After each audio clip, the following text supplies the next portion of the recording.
England, 1825. Some proposals come wrapped in romance and roses. Others arrive with the cold precision of a business contract and the shadow of death at their heels. The morning light filtered through the salt-stained windows of the small schoolhouse on Brighton's eastern edge, casting pale shadows across the worn wooden floor. 23 girls, ranging in age from 6 to 14, sat at mismatched desks, their attention fixed on the woman standing before a chalkboard covered in carefully written arithmetic problems. Lady Margaret Fairwyn, though few in Brighton knew her by that title anymore, moved between the rows with practiced grace, her modest grey dress whispering against the floorboards. At 31, she had long since abandoned the trappings of her former life as the daughter of Viscount Fairwyn. The delicate hands that once held teacups at elegant gatherings now bore the evidence of labour, calluses earned from scrubbing floors and mending torn primers. "Miss Margaret," called out a girl with auburn braids, her hand raised eagerly. "I finished the sums you gave us." Margaret crossed to the child's desk, examining the slate with genuine pleasure. "Excellent work, Annie. Your multiplication has improved considerably." The girl beamed, and Margaret felt the familiar warmth that made the endless challenges of running this school bearable. She had opened the institution 2 years ago, after her husband's death had left her with just enough funds to secure the modest building and keep it running on the thinnest of margins. The girls who came here had nowhere else to go. Daughters of washerwomen and dock workers, orphans from the workhouse, children who would otherwise receive no education at all. "Miss Margaret," another voice, this one hesitant. "Will we have our reading lesson today?" "Of course, Mary. We shall begin after the midday break." Margaret moved to open one of the windows, allowing the sea air to dispel some of the stuffiness. As she did, her gaze fell on a figure standing across the street, partially obscured by the shadow of a merchant's awning. A tall man in a dark coat, his posture suggesting wealth and authority even from a distance.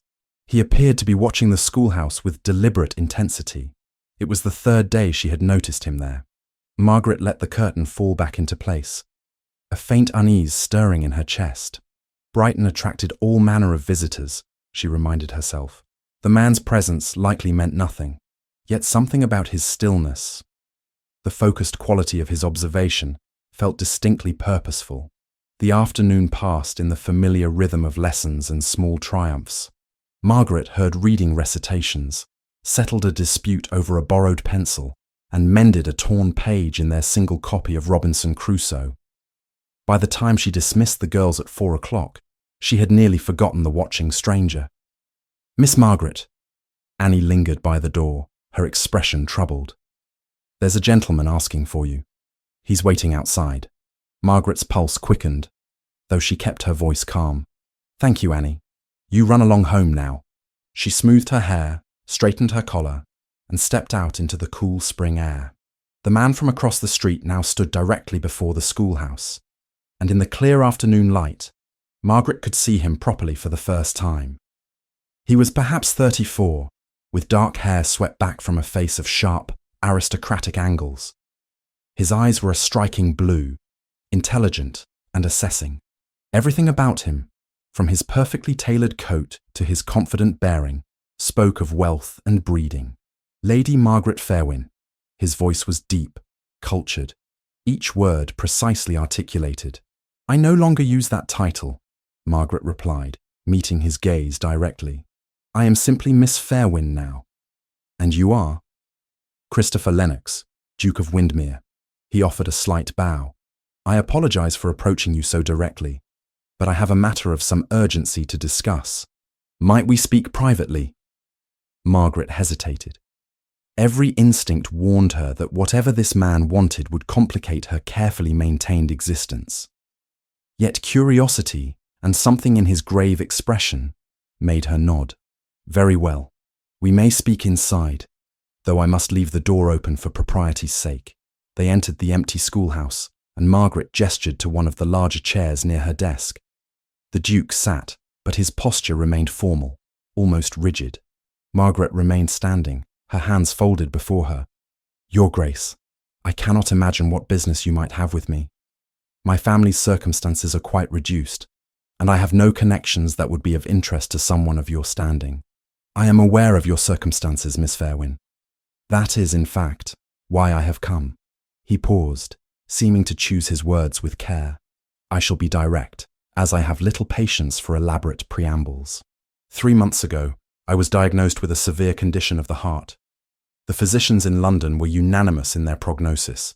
I have at most 8 to 12 months remaining." Margaret's breath caught. Whatever she had expected, it was not this. "I am very sorry, Your Grace. That must be a terrible burden to bear. It is a fact I have learned to accept." His expression remained impassive, but something flickered in those blue eyes. "What I have not accepted is the prospect of my line ending with me. I require an heir, Miss Fairwyn. I require a wife willing to provide one under circumstances that would be considered highly irregular by society's standards." The full implication of his words struck her like a physical blow. "You are proposing marriage? To me? A woman you have never met? I have been observing you for 3 days," he replied calmly. "You are a widow, which means you understand the practical nature of marriage. You are in clear financial difficulty, yet you have dedicated yourself to a charitable endeavor that brings you no material gain. You are discreet, you are intelligent, and you have no powerful family to interfere in my arrangements. My solicitor researched your background thoroughly, Miss Fairwyn. You are precisely what I need." Margaret felt heat rising in her cheeks, whether from anger or shock she could not say. "How very businesslike of you, Your Grace. And what exactly would these arrangements entail?" Christopher reached into his coat and withdrew a folded document. "The terms are here, in writing. In exchange for marrying me and attempting to conceive an heir, you would receive a settlement substantial enough to fund this school indefinitely, with enough remaining to restore your family's name and clear any outstanding debts. Upon my death, which we must assume will occur within the year, you would receive the full widow's portion as Dowager Duchess, control of several properties, and guardianship of any child born of our union." "And if there is no child?" Margaret asked, her voice barely above a whisper. "Then you still receive the financial settlement for having fulfilled your part of the agreement. I do not believe in punishing someone for circumstances beyond their control." He set the document on her desk. "I do not offer romance, Miss Fairwyn, nor companionship beyond what necessity demands. What I offer is security for you and the children you clearly care deeply about. In return, I ask for 1 year of your life and the possibility of securing my family's future." Margaret stared at the papers, her mind racing. The sum listed at the bottom made her dizzy. It was more money than she had ever imagined possessing, enough to transform the school from a struggling endeavor into a true institution, enough to rebuild everything her father's death had destroyed. "Why not marry someone of your own class?" she asked. "Surely there are dozens of eligible ladies who would accept such an arrangement." "Because eligible ladies of my class come with ambitious families, with expectations and demands I have no desire to navigate in my remaining time. Because they would see this as an opportunity for social climbing, rather than what it is, a transaction." He stood, his height suddenly imposing in the small room. "I have been frank with you, Miss Fairwyn. I ask the same courtesy in return. Do you have any interest in considering this proposal?" Margaret looked around the schoolhouse, at the patched books and cracked slates, at the evidence of 23 young lives hanging by the thread of her ability to keep this place running. She thought of her brother Edmund, struggling to restore their family's reputation, with no resources and no prospects. She thought of the long, lonely years stretching ahead of her, scraping by on charity and pride. "I need time to consider," she said finally. "This is not a decision to be made in haste." "I can give you 48 hours, Christopher replied. "After that, I must explore other options. Time, as you might imagine, is not a luxury I possess." He moved toward the door, then paused. "I realize this is an unusual proposition, Miss Fairwyn, and I do not expect you to find it appealing, but I would ask you to consider it seriously. I believe we could offer each other something valuable, even if it is not what most would call a traditional marriage." After he departed, Margaret sank into her chair, the document still lying untouched on her desk. Through the window, she watched the Duke's carriage disappear down the street, taking with it the strangest and most unsettling hour of her life. That evening, Margaret made the journey to the modest rooms Edmund rented on the edge of town. Her brother was 25, with their father's fair colouring and their mother's thoughtful eyes. He worked as a clerk for a shipping company, a position far beneath what their family name had once commanded, and the strain of it showed in the permanent furrow between his brows. "Margaret," he greeted her with surprise and concern. "Has something happened? You look quite pale." She told him everything, watching his expression shift from disbelief to shock to a kind of desperate hope that broke her heart. "It is the answer to everything," Edmund said finally, pacing the narrow room. "Do you not see? The debt's cleared, our name restored, your school secured. Margaret, this is Providence. This is a business arrangement with a dying man," Margaret replied quietly. "Edmund, he wants me to bear his child, knowing full well he will not live to raise it. How can that be Providence? Because you will have everything you need to raise that child well." Edmund stopped pacing, kneeling beside her chair. "Sister, I know this is not what you would have chosen, but when has life given us what we would choose? You married Thomas Farrow because father's debts required it, and you endured 3 years with a man who treated you as little more than a housekeeper. At least this Duke is being honest about his expectations." Margaret closed her eyes, remembering her first marriage. Edmund was right. Thomas had been 40 years her senior, a successful merchant who wanted a gentleman's daughter to polish his social standing. He had given her a roof and respectability, and in return, she had managed his household and suffered his indifference. When he died of apoplexy, her primary emotion had been relief. "What of you?" she asked. "If I accept and leave Brighton, what becomes of you?" "I can manage," Edmund assured her, "especially if this Duke is as generous as he claims. Margaret, you have spent your entire adult life sacrificing for others. Perhaps it is time to accept something for yourself." The next morning, Margaret walked through the school with new eyes, seeing not just what it was, but what it could become with proper funding. She imagined new desks, updated primers, perhaps even a second teacher to help with the expanding enrollment. She thought of the girls who would benefit, the lives that could be changed. By the time Christopher Lennox returned the following afternoon, she had made her decision. "I have conditions," Margaret said without preamble. "If I am to enter into this arrangement, I require complete transparency regarding your health and medical treatment. I will not be kept in ignorance about what to expect." Christopher's expression showed something that might have been respect. "Agreed. Furthermore, I must arrange for someone capable to manage the school in my absence. I will not abandon these children without proper care. I will provide funds immediately to secure an administrator of your choosing." Margaret took a deep breath. "Then yes, Your Grace. I accept your proposal." Something flickered across Christopher's face, gone too quickly to identify. "Then we should proceed quickly. I will arrange for the marriage to take place within the week. That will give you time to settle your affairs here." The week passed in a blur of arrangements and farewells. Margaret hired Mrs. Dorothy Henshaw, a former governess with excellent references, to take over the school's daily operations. She explained to the girls that she was leaving for a time, but that the school would continue, better funded than before. Many of them cried, and Margaret found herself promising to write, to visit when possible, knowing that such promises were easier made than kept. Edmund helped her pack her few possessions, his expression torn between relief and sorrow. "You are certain about this?" he asked as they folded her mother's shawl, one of the few items of value she had retained. "Certain is not the word I would use," Margaret replied, "but committed, yes. I have given my word, and I will see it through." The marriage took place in a small chapel on the outskirts of Brighton, witnessed only by Edmund and Christopher's solicitor. Margaret wore her best dress, a dark blue silk that had seen better days, and carried no flowers. Christopher stood beside her in perfect formal attire, his expression grave as they spoke their vows. When the vicar pronounced them husband and wife, Christopher's kiss was brief and perfunctory, a gesture of legal necessity rather than affection. As they left the chapel, now bound together until death, Margaret caught sight of the Duke's carriage waiting to carry them to Kent, to Windmere Hall, to a life she could not begin to imagine.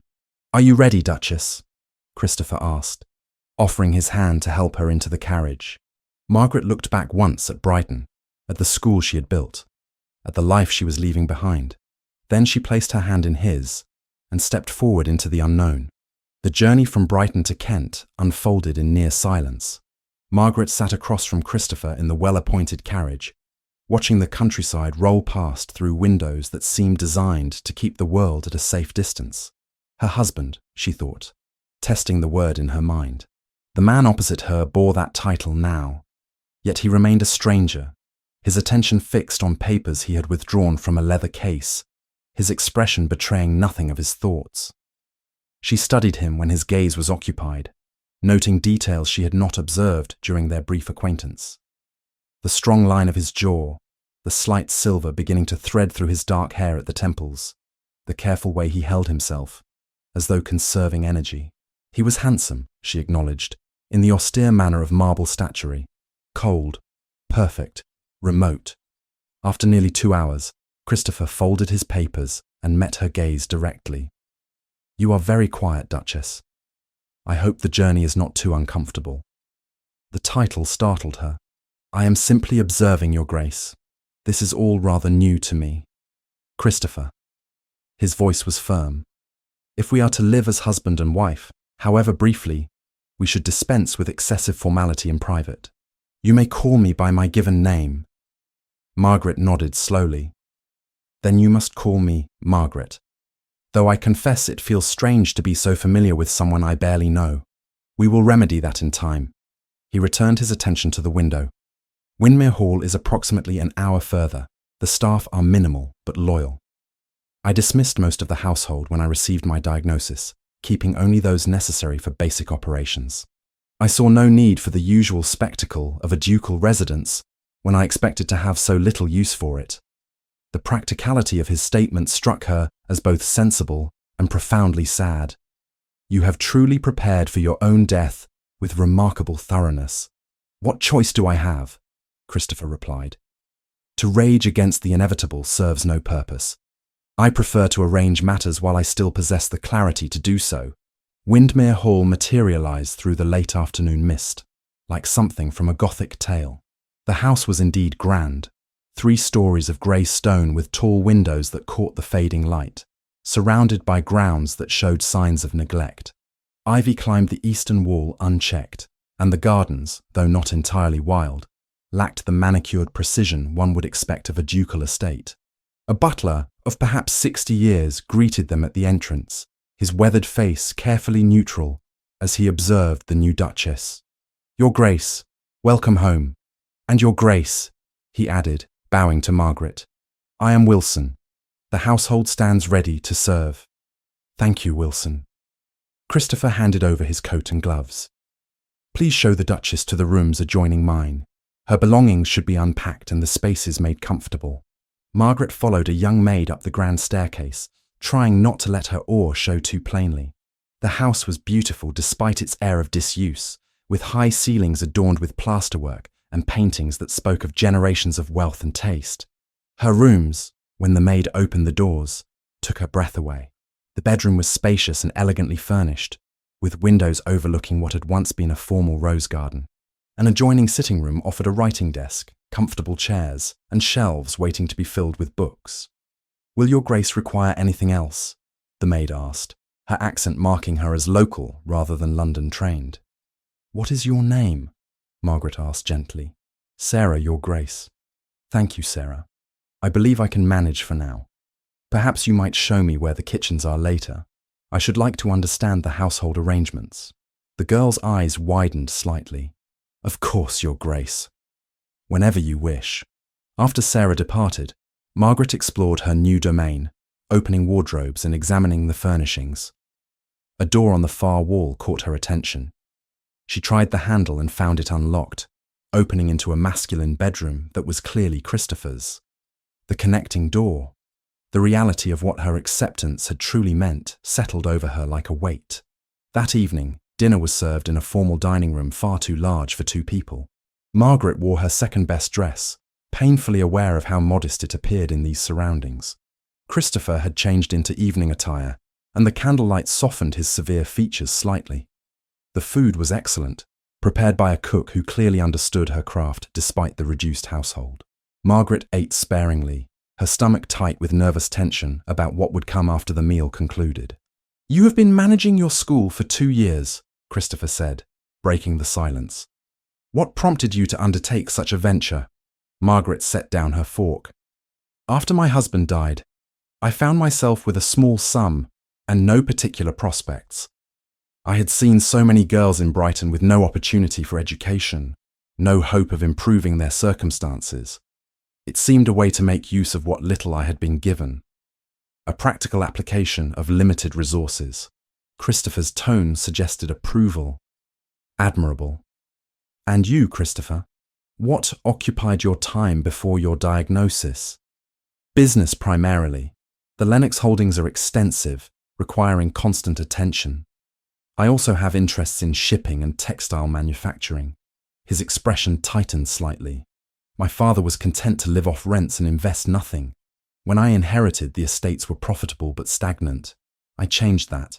Margaret heard pride in his voice, the first genuine emotion he had shown beyond cold practicality. "You built something rather than simply maintaining it." "Precisely, though I wonder now what purpose it served. All that effort, all those hours, and I will not live to see whether my work endures or crumbles." The bleakness of the statement hung between them. Before Margaret could formulate a response, Christopher stood. "Forgive me. Such thoughts are unproductive. If you are finished with your meal, perhaps we might retire. We have matters to attend to, and further delay serves no purpose." Margaret's heart began to race. She understood what he meant, what must happen if they were to fulfill the terms of their agreement. She rose, her legs unsteady, and followed him up the stairs. In her bedroom, Christopher paused near the door, his expression unreadable. "I will give you time to prepare yourself. When you are ready, you need only open the connecting door." Margaret nodded, unable to speak. After he left, she stood frozen for a long moment before mechanically preparing for bed. Her nightdress was plain cotton, serviceable rather than enticing. She unpinned her hair, letting it fall loose down her back, and tried to steady her breathing. When she finally opened the connecting door, she found Christopher waiting in his own room, still partially dressed. He looked at her with something that might have been sympathy. "I will try to make this as brief and painless as possible," he said quietly. "I know this is not what either of us would have chosen." What followed was exactly as he described, brief and clinical, devoid of tenderness or passion. Margaret endured it with her eyes closed, thinking of the school, of Edmund's relief, of anything except the present moment. When it was finished, Christopher withdrew immediately.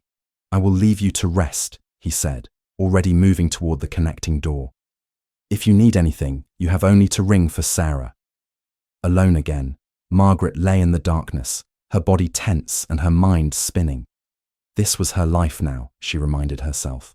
This cold transaction, this careful distance. She had agreed to it with open eyes, and she would endure it. She had endured worse. The following days established a pattern that would define their coexistence. Christopher rose early and took breakfast in his study while reviewing correspondence. Margaret ate alone in the morning room, then spent her time familiarizing herself with the household operations. She discovered that while the staff was small, they were indeed competent. The cook, Mrs. Davidson, had been at Windmere for 20 years and knew her domain thoroughly. The housekeeper, an austere woman named Mrs. Price, maintained the inhabited portions of the house with rigid efficiency while allowing the unused wings to gather dust. Margaret began making small changes, nothing dramatic that might offend, but quiet improvements that brought more warmth to the cold spaces. She had fresh flowers placed in the main rooms, arranged for curtains to be opened each morning to let in light, suggested that certain rooms that had been closed might be aired and made usable again. The servants responded to her gentle authority with something approaching relief, as though they had been waiting for someone to care about these details. 3 times each week, Dr. Richard Hewitt arrived to examine Christopher. Margaret met him on his 3rd visit, finding him to be a man of perhaps 50, with kind eyes and the careful manner of someone accustomed to delivering difficult news. "Your Grace," He greeted her with a respectful bow. "I am pleased to make your acquaintance, though I wish the circumstances were happier." "As do I, Doctor." Margaret gestured to the drawing room. "Might we speak plainly about my husband's condition? He has agreed to transparency, and I would know what to expect." Dr. Hewitt settled into a chair, choosing his words carefully. "His Grace suffers from a progressive weakness of the heart. The muscle itself is failing, becoming less efficient with each passing week. He experiences episodes of acute distress, chest pain, shortness of breath, occasional loss of consciousness. These will increase in frequency and severity as time passes. And there is no treatment, nothing that might extend his time. I have prescribed medications to ease his discomfort and slow the progression marginally. But no, there is no cure." He paused, his expression compassionate. "I understand you were recently married. I hope you know that His Grace's decision to marry was not made lightly. He spoke of wanting to secure his legacy before it was too late." Margaret nodded, though the doctor's kindness made her throat tight. "How will I know when the end approaches?" "His episodes will become more frequent and severe. Eventually, his heart will simply cease to function. It may happen suddenly or gradually. There is no way to predict with certainty." Dr. Hewitt reached across to pat her hand briefly. "You have undertaken a difficult burden, Your Grace. Please know that I am available should you need guidance or support." After the doctor departed, Margaret found Christopher in the library, a book open before him, though he did not appear to be reading. She entered quietly, taking a seat across from him. "Dr. Hewitt explained your condition to me," she said.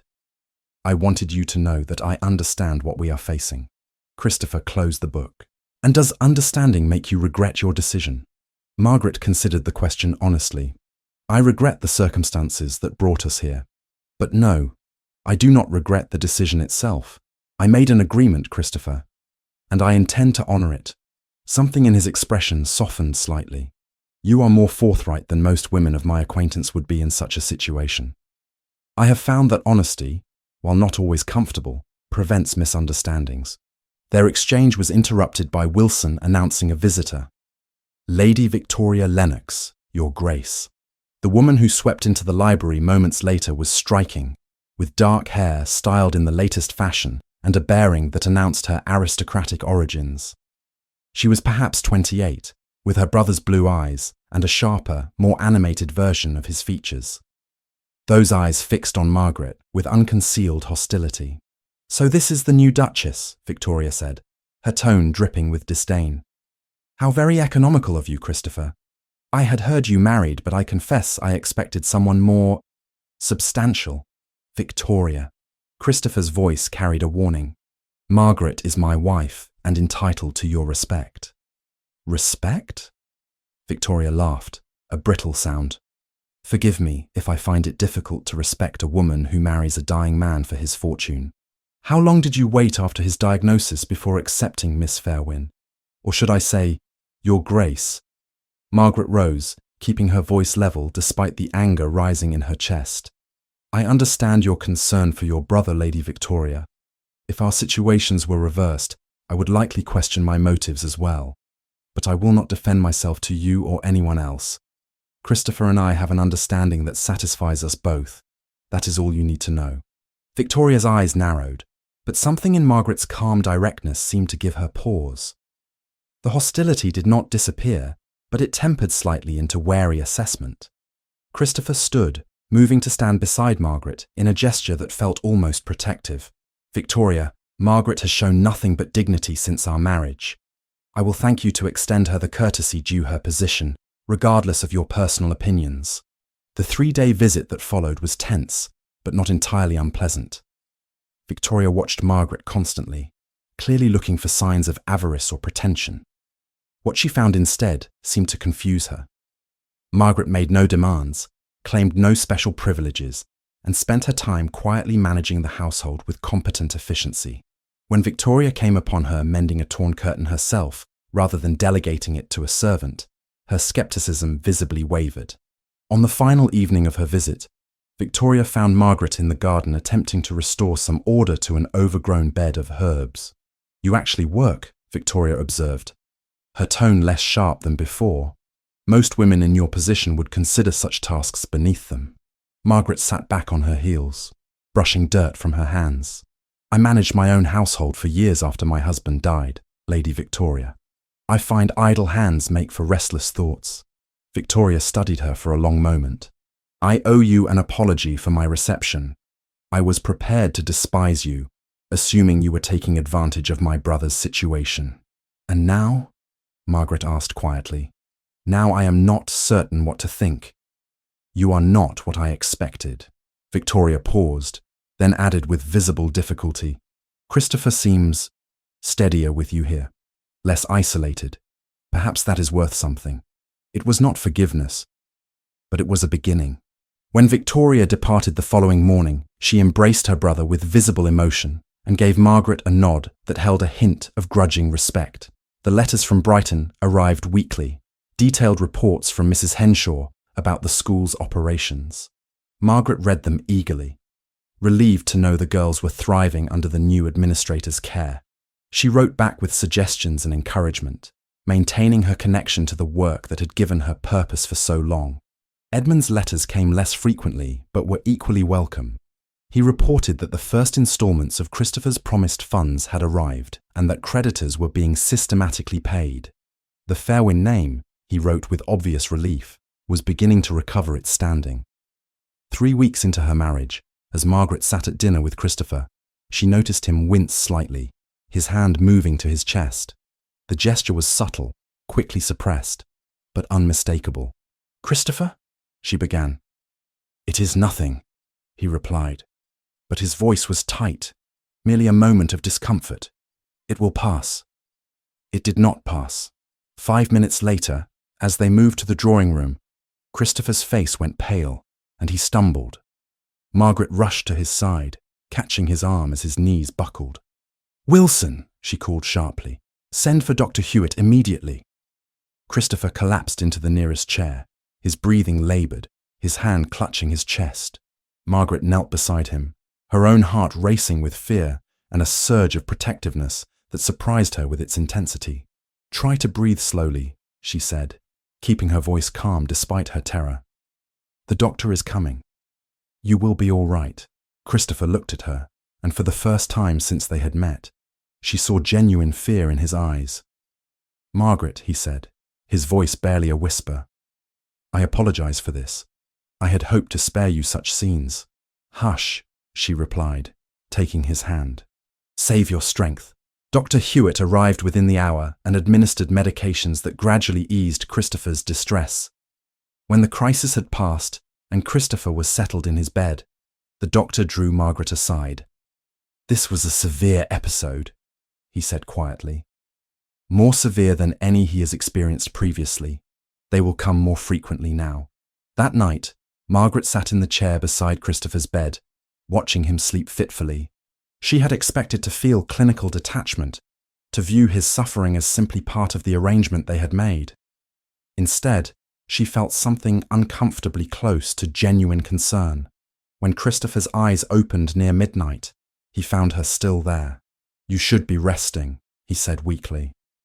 "I am resting," she replied, "simply here rather than in my own room. Margaret." His voice was serious despite his exhaustion. "I need you to understand something. These episodes will become worse. There will come a time when I cannot hide my weakness, when I become a burden rather than a husband. When that time comes, I will not blame you if you wish to maintain distance." She reached out, surprising herself by taking his hand. "Christopher, I told you I do not abandon my commitments. When that time comes, I will still be here, not because of our agreement, but because no one should face such trials alone." In the darkness, she saw something shift in his expression. Gratitude, perhaps, or the beginning of something neither of them had anticipated when they stood before that vicar in Brighton. At the end of the first month, Margaret noticed the subtle changes in her body. The slight nausea in the mornings, the tenderness in her breasts, the peculiar awareness that something fundamental had shifted. She said nothing yet, waiting to be certain, but in the privacy of her room, she placed a hand over her stomach and wondered what life she might be carrying, what legacy this strange marriage might leave behind. The second month of marriage arrived with the confirmation Margaret had been quietly anticipating. Dr. Hewitt conducted his examination with professional discretion, then delivered his verdict with a pleased smile. "Congratulations, Your Grace. You are indeed expecting. I would estimate approximately 6 weeks along, which means the child should arrive near the end of the year." For the first time since agreeing to Christopher's terms, the timing of it all felt almost mercifully logical. It had been just over a month since their wedding, just enough time for the possibility of a child to take root and quietly begin rearranging the shape of their borrowed year. Margaret sat very still, her hands folded in her lap. The news brought relief, certainly, that the primary purpose of their arrangement was being fulfilled. Yet beneath that pragmatic reaction stirred something more complex, a flutter of wonder and fear at the life growing within her. "Thank you, Doctor. I would like to tell my husband myself, if you would permit me. Of course, though I should mention that he will likely insist on certain precautions for your health. His Grace has been quite emphatic about ensuring you receive the best possible care." Margaret found Christopher in his study, reviewing ledgers with the focused intensity she had come to recognize as his natural state. He looked up as she entered, and something in her expression made him set down his pen immediately. "The doctor has confirmed it," she said without preamble. "I am with child." For a moment, Christopher's carefully maintained composure slipped entirely. Relief flooded his features, followed by something that looked almost like joy before he mastered himself again. "That is excellent news," he said, his voice not quite steady. "Excellent indeed." He stood, crossed to where she stood, and then seemed uncertain what to do. The awkwardness between them had lessened over the past weeks, but physical affection remained foreign territory. Finally, he simply took her hand and pressed it briefly. "Thank you, Margaret. You have given me something I had thought impossible." "We fulfilled the agreement," she replied, though the words felt inadequate for the moment. "That is all. Nevertheless." He released her hand but did not step away. "I will arrange for a midwife to take up residence here. Mrs. Davidson mentioned she knows of an experienced woman in the village, and you must tell me immediately if there is anything you require." Anything at all. The concern in his voice surprised her. This went beyond the terms of their contract, beyond simple pragmatism about securing his heir. Christopher genuinely cared about her well-being, and the realization unsettled something in her carefully maintained emotional distance. Over the following weeks, Margaret began to notice subtle changes in Christopher's behavior. Each morning when she entered her bedroom after breakfast, fresh flowers waited in the vase on her dressing table. Nothing ostentatious, simple arrangements of whatever was blooming in the neglected gardens, but selected with obvious thought. She never saw him place them, but no one else would have reason to do so. Books appeared on her sitting room table, volumes on subjects they had discussed in passing. When she mentioned her interest in Italian art during one dinner conversation, she found a beautifully illustrated volume on Renaissance painting waiting for her the next day. When she commented on enjoying poetry, a collection of Wordsworth materialized. "You are very generous," she said one evening, holding up the latest offering. "But you need not go to such trouble." Christopher looked genuinely puzzled. "It is no trouble. You are confined here, away from your previous life, carrying my child. The least I can do is provide some small comforts. Most men in your position would not think of such things. Perhaps I am not most men." A hint of something almost playful touched his expression. "Or perhaps I simply recognize that a content wife is preferable to a miserable one." The shift in their relationship deepened one evening late in the 3rd month, when Margaret discovered Christopher in the library, a book open before him. She had come seeking something to read before bed, and found him apparently absorbed in the same task. "I apologize for the intrusion," she began, but he gestured to the chair opposite him. "Stay, if you wish. The library is as much yours as mine now." He indicated the book before him. "I was attempting Dante in the original Italian. A futile effort, I suspect. My grasp of the language is inadequate." Margaret moved closer, curious despite herself. "My mother spoke Italian. She taught me when I was young." She looked at the passage he had marked. "You have the general sense correct. but the nuance is more subtle.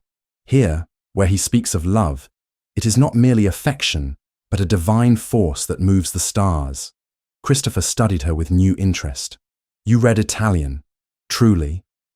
Passably. I am quite rusty, but yes. Then perhaps you might help me understand what I am missing. I have long wanted to read the Commedia as Dante wrote it, but my attempts have been frustrating. What began that night became a ritual. After dinner, they would retire to the library, and Margaret would read aloud in Italian, then translate and discuss the passages with Christopher. The conversations expanded beyond literature into philosophy, theology, the nature of love and death and human purpose. In these quiet hours, with books spread between them and firelight casting shadows on the walls, they discovered an unexpected compatibility of minds. "Tell me about your first marriage," Christopher said one night, startling her with the personal nature of the question. "You mentioned once that it was not happy." Margaret set down her book, considering whether to answer honestly. The brandy Christopher had poured her, a single glass he now offered each evening to help her sleep, had loosened her usual reserve. "Thomas was 40 years my senior when we married. My father arranged the match to settle debts. Thomas wanted a gentleman's daughter to improve his standing in society." She stared into the fire. "He was not cruel, precisely. But I was more servant than wife, expected to manage his household and reflect well on him in public. He had no interest in my thoughts or feelings. I do not believe he considered me capable of having any worth noting. He was a fool," Christopher said quietly. Margaret looked at him in surprise. "A man who fails to value intelligence in his companion is a fool," Christopher continued. "These past weeks, discussing books and ideas with you, have been among the most stimulating conversations I have experienced. Your first husband was too blind to see what he possessed." Warmth flooded through Margaret, though whether from the brandy or his words, she could not say.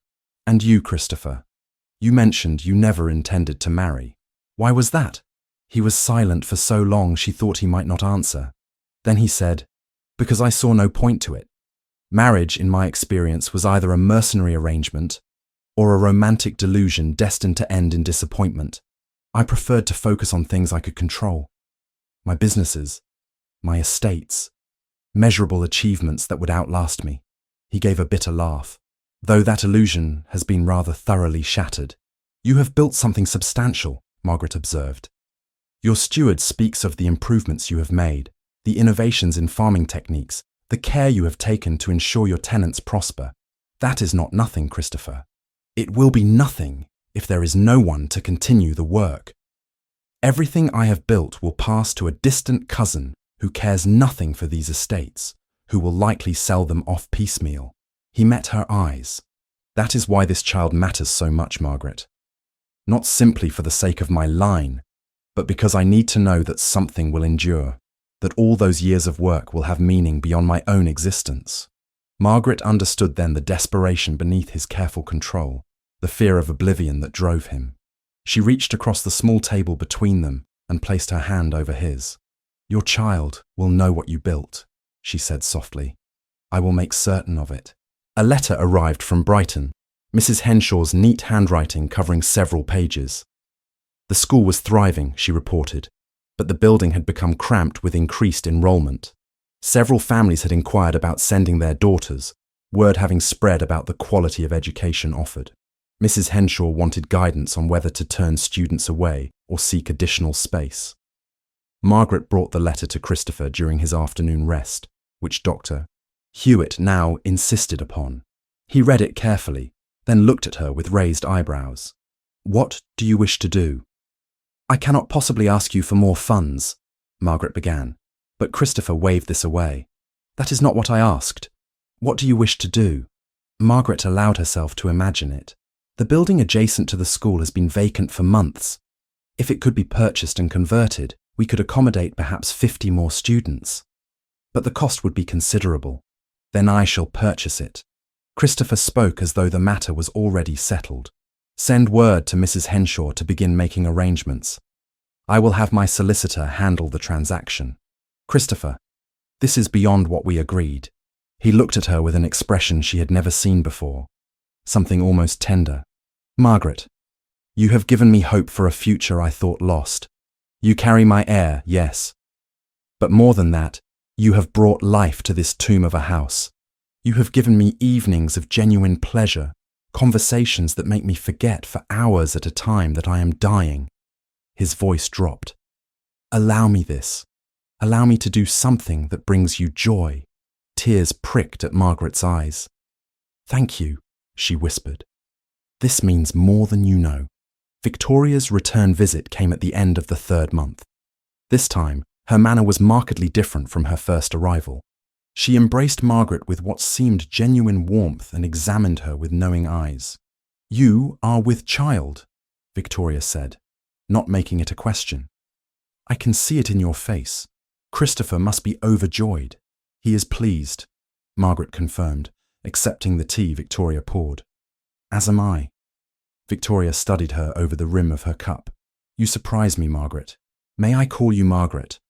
When I first learned of this marriage, I thought my brother had lost his senses entirely, but I was wrong. You are exactly what he needed. I am fulfilling our agreement. Oh, please. Victoria waved a dismissive hand. I have eyes. This is more than an agreement. I watched you at dinner, the way you look at each other when you think the other is not noticing. I have seen Christopher smile more in the past hour than in the past year. Whatever this began as, it has become something else. Margaret felt heat rising in her cheeks. Victoria, you must not imagine romance where there is simply mutual respect. Must I not? Victoria's smile was knowing. Very well. I shall keep my observations to myself. But Margaret, I am glad my brother found you. Whatever time he has left, he deserves to spend it with someone who sees him as more than a title or a fortune. Edmund arrived 2 days into Victoria's visit, bringing news that lifted a weight Margaret had carried for years. The last of father's debts have been cleared, he announced, his face bright with relief. The Fairwyn name stands unencumbered for the first time since his death. Margaret, we are free. She embraced her brother, tears streaming down her face. Thank God. Oh, thank God. That evening, as Victoria entertained them with witty observations about London society, Margaret caught Christopher watching her with an expression of quiet contentment. When their eyes met, he smiled, a genuine smile that transformed his usually austere features. After Victoria and Edmund had retired for the night, Margaret and Christopher took their customary walk in the gardens. The evening was mild, and Margaret had insisted she needed fresh air despite Christopher's concerns about her overexerting herself in her condition. They walked in comfortable silence until Christopher suddenly stopped, his hand moving to his chest. Margaret turned back immediately, alarmed by the pallor spreading across his face. Christopher, a moment, he said through gritted teeth. It will pass. It did not pass. His knees buckled, and Margaret caught him, staggering slightly under his weight. She guided him to a nearby bench, her arm around his waist, his hand gripping her shoulder. Breathe slowly, she instructed, her voice steadier than she felt. In through your nose, out through your mouth. Christopher followed her instructions, his face pressed against her shoulder, his breathing gradually stabilizing. When the worst had passed, he remained leaning against her, and Margaret found herself cradling his head, her fingers gentle in his hair. I apologize, he murmured. This is not how I intended our walk to end. Hush. There is nothing to apologize for. They sat that way for several minutes, the intimacy of the position far beyond anything they had shared since their wedding night. Yet this felt entirely different, born not of obligation, but of genuine care. Finally, Christopher pulled back enough to look at her. Margaret, I find myself in unexpected territory. This arrangement we made, it was meant to be simple, practical. Yet somewhere along the way, it became more complicated. You have become more to me than I anticipated. Margaret's heart raced. And you to me, she admitted softly. Neither of them moved to define what more meant. But when Christopher leaned forward and kissed her, it was nothing like the perfunctory gesture at their wedding. This was tentative, questioning, and when Margaret responded, allowing her lips to move against his, she felt something shift fundamentally between them. They walked back to the house slowly. Christopher's arm around her shoulders, Margaret's around his waist, the child growing inside her, the illness consuming him, the uncertain future ahead. All of it remained unchanged. But something essential had transformed in the space between one breath and the next, turning their careful arrangement into the beginnings of something neither had dared to hope for. The 4th month of marriage brought an intrusion from the past that shattered the fragile peace Margaret and Christopher had constructed. The letters arrived on a grey morning in late June, delivered by a rider who departed before Wilson could question him. 3 envelopes, heavy cream paper sealed with black wax, each addressed to Christopher Lennox, Duke of Windmere, in an angular, aggressive hand. Margaret encountered Christopher in his study an hour later, his face ashen, one of the letters open on his desk. The other 2 lay unopened, as though he could not bear to discover what additional poison they might contain. "Christopher." She entered cautiously, alarmed by his expression. "What has happened?" He looked up, and she saw something she had never witnessed in him before. Genuine fear. Not the fear of death, which he had acknowledged with stoic acceptance, but fear of exposure, of consequences he could not control. "Nothing that concerns you," he said, but his voice lacked conviction. His hand moved to cover the letter, a gesture of concealment that immediately raised Margaret's suspicions. "If it affects you, it concerns me." She moved closer, her pregnancy now visible beneath her day dress, a reminder of their connection. "You promised transparency, Christopher. What is in those letters?" Christopher's jaw tightened. For a long moment, she thought he would refuse to answer. Then he pushed the open letter toward her with visible reluctance. "Read it. Though I warn you, the contents are not pleasant." Margaret picked up the letter, her eyes scanning the contents with growing alarm. The writer made reference to debts unpaid, not financial debts, but moral ones. Justice delayed, the letter proclaimed, was not justice denied. The tone suggested threat barely restrained, vengeance waiting for the opportune moment. Who wrote this? Margaret set down the letter, her heart beating faster. What debt are they referring to? Christopher stood, moving to the window, his back to her. When he spoke, his voice was heavy with something Margaret had never heard from him before. Shame. 15 years ago, I was 34 and newly returned from managing our holdings in the West Indies. I was ambitious, ruthless in business, determined to expand the Lennox fortune beyond what my father had achieved. He paused, his hands clasped behind his back. There was a man, Lord Philip Greymont, whose shipping interests competed with mine. He had secured a contract I wanted, a lucrative arrangement with the East India Company. Margaret waited, sensing there was much more to come. I deliberately destroyed him, Christopher continued, his voice flat. I spread rumours about the quality of his ships, bribed officials to inspect his vessels and find violations whether they existed or not, undercut his prices until he operated at a loss. Within 2 years, Greymont was ruined. He lost his ships, his investments, everything he had built. And? Margaret prompted, though she suspected she knew how this story ended. And he took his own life, rather than face the disgrace. He left behind a wife and 3 children, the eldest a boy of perhaps 12. Christopher turned to face her. That boy is now a man, Henry Greymont. He has spent years investigating what happened to his father, and he has uncovered the truth. These letters are from him.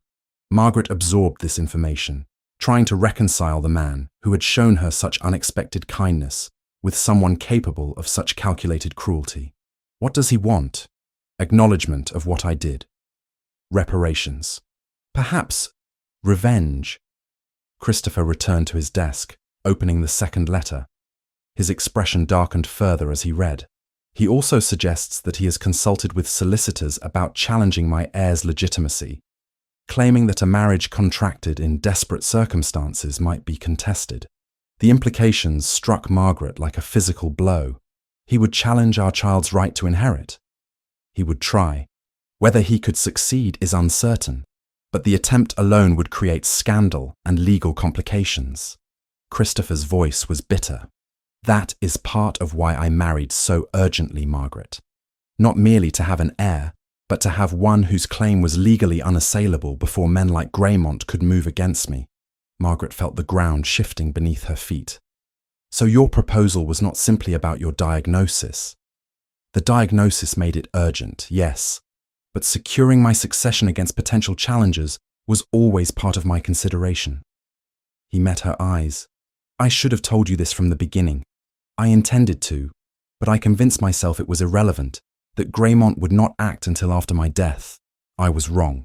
The sense of betrayal cut deeper than Margaret had anticipated. She had believed, foolishly perhaps, that despite the transactional nature of their arrangement, Christopher had been entirely honest with her. To discover he had withheld something so significant felt like a violation of the trust that had been slowly building between them. "I need time to think," she said, her voice tight.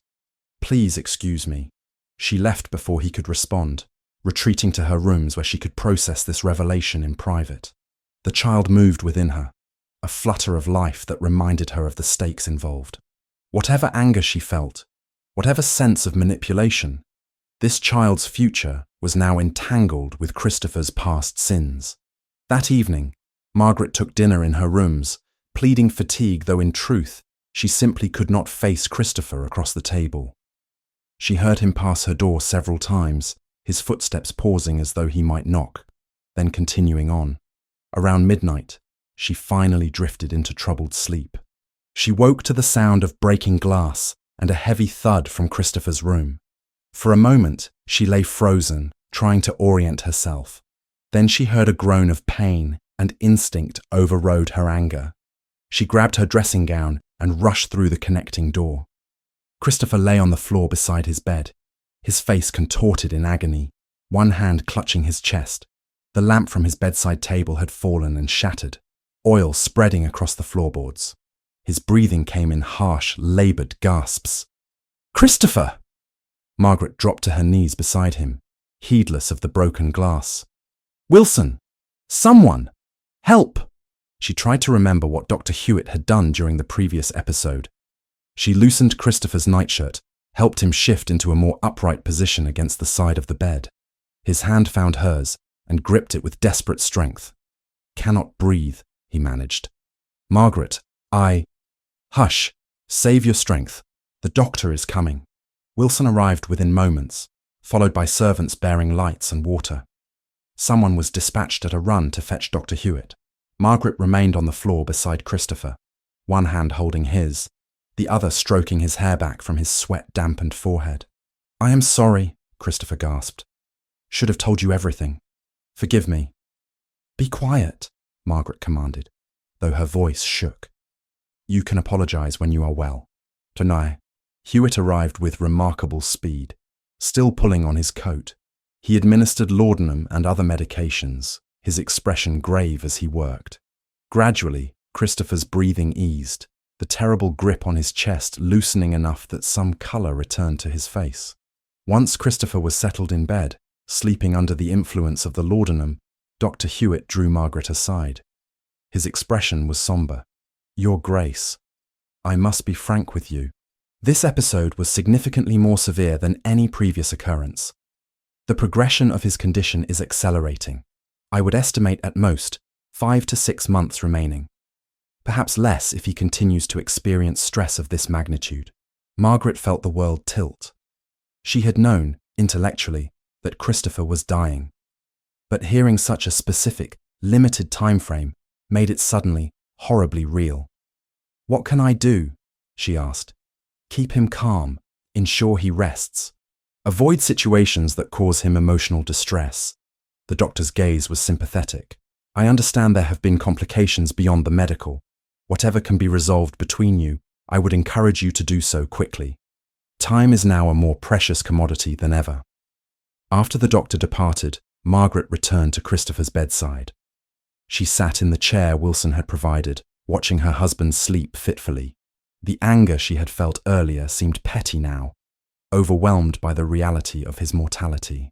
She must have dozed, because she woke to find early morning light filtering through the curtains, and Christopher's eyes open, watching her. "You stayed," he said, his voice hoarse. "Where else would I be? After what I told you, I thought you might prefer distance. Margaret considered her words carefully. I will not pretend I am not hurt by your omission, but I understand why you did not tell me. And Christopher, whatever you did 15 years ago, whatever drove you to such actions, I cannot simply walk away now. We are bound together, for better or worse. Even knowing I am capable of destroying a man, even knowing that. She reached out, taking his hand. But I require something from you now. Complete honesty. No more strategic omissions, no more careful editing of the truth. If we are to face what is coming, I need to know everything. Christopher's fingers tightened around hers. Ask me anything. I will hold nothing back. So Margaret asked, and Christopher answered. He told her of other business dealings, ventures that had succeeded through methods that were legal but not always ethical. He spoke of competitors undermined, of advantages pressed when others were vulnerable, of profits prioritized over human cost. He had, he admitted, been a man who measured worth only in terms of power and wealth, who saw other people as obstacles or tools rather than as ends in themselves. And the Greymont family? Margaret asked. What became of them after the father died? The widow sold what remained and took her children to live with relatives in Scotland. I heard she remarried eventually. The children, I know nothing of their fates beyond what Henry has now revealed in his letters. Have you tried to make amends? To offer reparations? Christopher's expression held bitter self-awareness. I have sent money anonymously over the years, funds directed to charities I knew the widow supported, investments that benefited the region where they settled. But I never identified myself as the source. I told myself it was generous enough, but in truth, I was too much a coward to face what I had done directly. By the time the 5th month of their marriage arrived, Margaret had made her choice. She could not undo Christopher's past actions, could not erase the harm he had caused, but she could choose how to move forward, and dwelling in anger served no purpose. Christopher's time was too limited for such waste. I forgive you, she told him one morning over breakfast, not because what you did was forgivable, but because holding on to resentment will only poison what time we have remaining. Christopher set down his cup, his hand visibly trembling. You are more generous than I deserve, perhaps. But this is not only about you, Christopher. This is about our child, who deserves to come into a home not consumed by bitterness. This is about me, choosing peace over anger. She paused.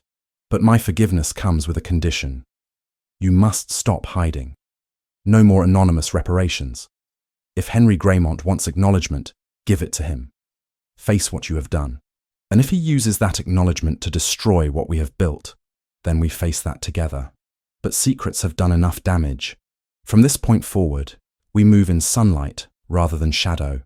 Margaret wrote to Edmund that day, explaining the situation with the Greymont letters. Her brother's response came swiftly, offering his legal assistance should it be needed. He also noted that all debts had been cleared, that the Fairwyn name stood restored. Whatever challenges lay ahead, at least that burden had been lifted. A letter to Mrs. Henshaw authorized the expansion of the school, approving expenditures and the purchase of the adjacent building. Margaret found satisfaction in the knowledge that even amidst the turmoil of their personal situation, the work she valued could continue to grow. Christopher, true to his word, began writing a detailed account of his business dealings with Philip Greymont. It took him days, his strength so diminished that he could only work in short bursts. But he persisted, documenting everything he could remember about his actions and their consequences. I will send this to Henry Greymont, he said when it was complete, along with an offer of substantial financial reparation and a public acknowledgement of my responsibility for his father's ruin. He may reject it. He may use it against us. But you are right, Margaret. The time for hiding has passed. In the quiet of the evening, as they sat together in the library, Christopher spoke words that had clearly been weighing on him. You have changed me, Margaret. Not absolved me of guilt, but changed how I see the world. You have shown me that there are measures of worth beyond profit and power, that legacy might mean something more than accumulated wealth. He looked at her with an expression that held wonder and sorrow in equal measure. I wish I had known you earlier. I wish I had more time to become the man you deserve. Margaret felt tears prick her eyes. You are becoming that man now, Christopher. That is what matters. Outside, the summer rain began to fall, steady and cleansing. Inside, husband and wife sat together in the firelight, their hands intertwined, facing the shadows of the past with the small, fragile hope that honesty might yet redeem what secrets had nearly destroyed. The 6th month of marriage arrived with the heat of summer, and Margaret's pregnancy now unmistakably visible. Her condition required adjustments to their daily routines, shorter walks in the cooler morning hours, afternoon rests that Christopher insisted upon with surprising firmness, meals carefully selected to accommodate her changing appetites. The child moved frequently now, small flutters that became distinct kicks, and Christopher had developed the habit of placing his hand gently on her abdomen each evening, his expression one of wonder mixed with profound sadness at what he would likely never see. The letter Christopher had written to Henry Graymont, detailing his actions and offering reparations, had been sent 3 weeks prior. They had received no response, and Margaret had begun to hope that perhaps Graymont had decided to let the matter rest. That hope shattered on a humid afternoon in early August, when Wilson appeared in the drawing room where Margaret was reviewing correspondence from the school. "Your Grace, there is a gentleman demanding to see His Grace. He says his name is Henry Graymont. He appears quite agitated." Margaret's heart lurched. "Where is my husband?" "In the study, Your Grace. The gentleman insisted on being shown there directly. I thought it best to inform you first." Margaret rose as quickly as her condition allowed. "Send for Dr. Hewitt immediately. Tell him it is urgent but not a medical emergency yet. Then wait outside the study door. If you hear raised voices or sounds of distress, you are to intervene." She reached the study to find the door slightly ajar. Through the opening, she could see a man of perhaps 27, dark-haired and intense, standing before Christopher's desk with rigid posture that spoke of barely controlled fury. Christopher had risen from his chair, his face pale but composed. "You dare to offer me money?" Graymont's voice shook with emotion. "As though guineas could compensate for what you stole from my family. My father was a good man, an honourable man, and you destroyed him for profit." "You are correct," Christopher replied quietly. "No sum can compensate for what I did, but I hope that financial security for you and your family might at least ease some of the burdens my actions created. I do not want your blood money, Lennox. I want you to suffer as my father suffered. I want you to lose everything, to feel the helplessness and despair that drove him to take his own life."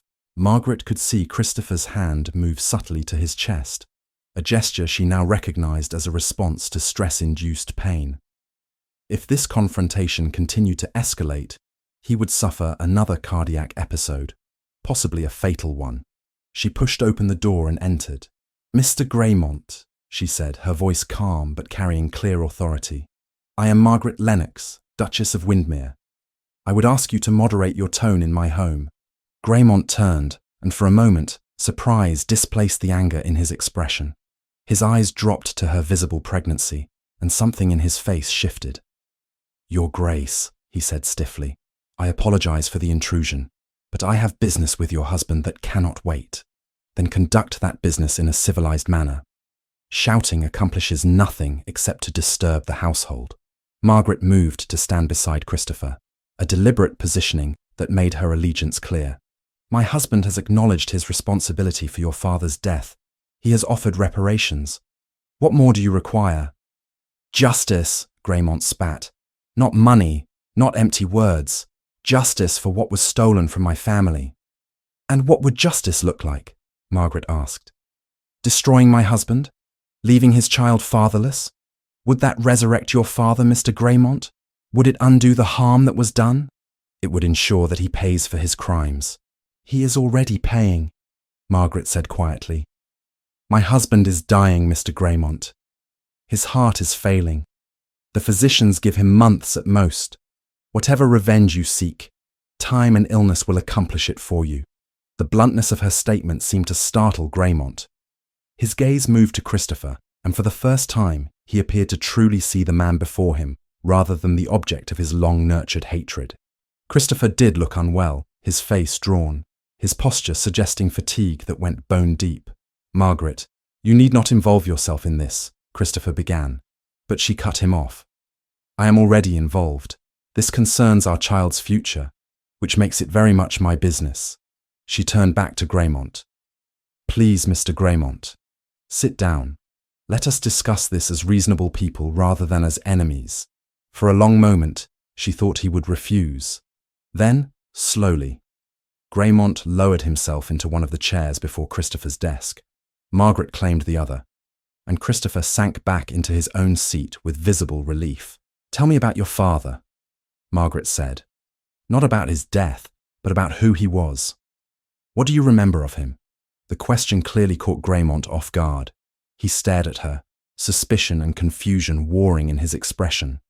Then, haltingly, he began to speak. He was a good father, patient with us children. He used to take me aboard his ships when I was young, explaining how everything worked, teaching me about navigation and trade routes. Graymont's voice softened slightly. He believed in fair dealing, in treating his crews well.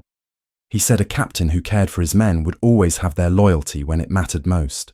He sounds like an honourable man, Margaret said gently. I am sorry for your loss.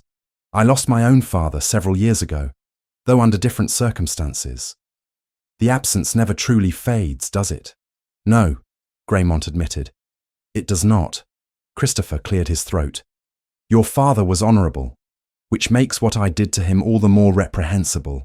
I cannot defend my actions, Mr. Graymont. I can only acknowledge them and offer what reparation is within my power to give. Why? Graymont demanded. Why did you do it? Was his existence truly such a threat to your empire? No, Christopher said flatly. It was ego and ambition. He had secured a contract I wanted, and I could not tolerate being bested.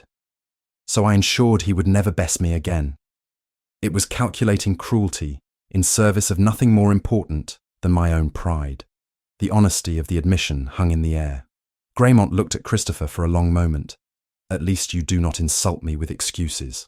There are no excuses, only the truth. Christopher pulled a folder from his desk drawer. This contains details of the reparations I am offering. A sum sufficient to restore your family's circumstances, with additional funds designated for your mother and siblings.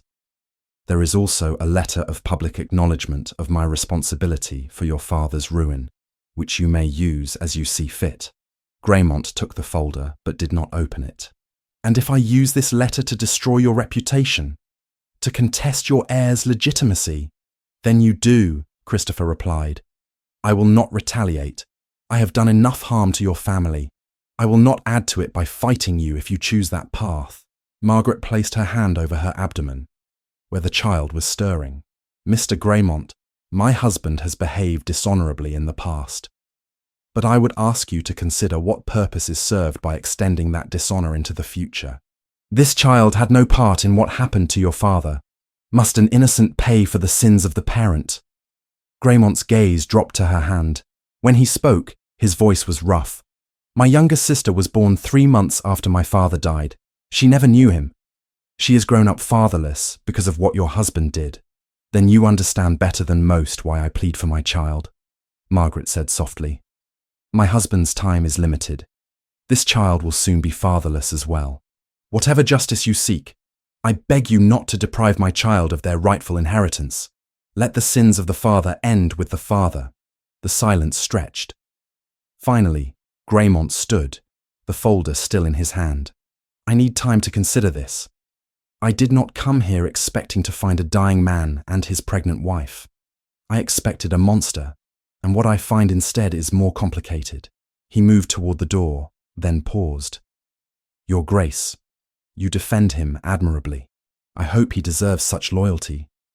So do I, Margaret replied honestly. After Graymont departed, Christopher slumped in his chair, exhaustion written in every line of his body. Margaret moved to his side immediately, kneeling beside his chair despite the awkwardness of her pregnant state. That was foolish, Christopher said, but his hand came up to cup her face. You should have stayed away, protected yourself and the child from such ugliness. I am where I belong, Margaret replied. And Christopher, I meant what I said to him. Whatever you were, you are becoming something better. That transformation deserves to be defended.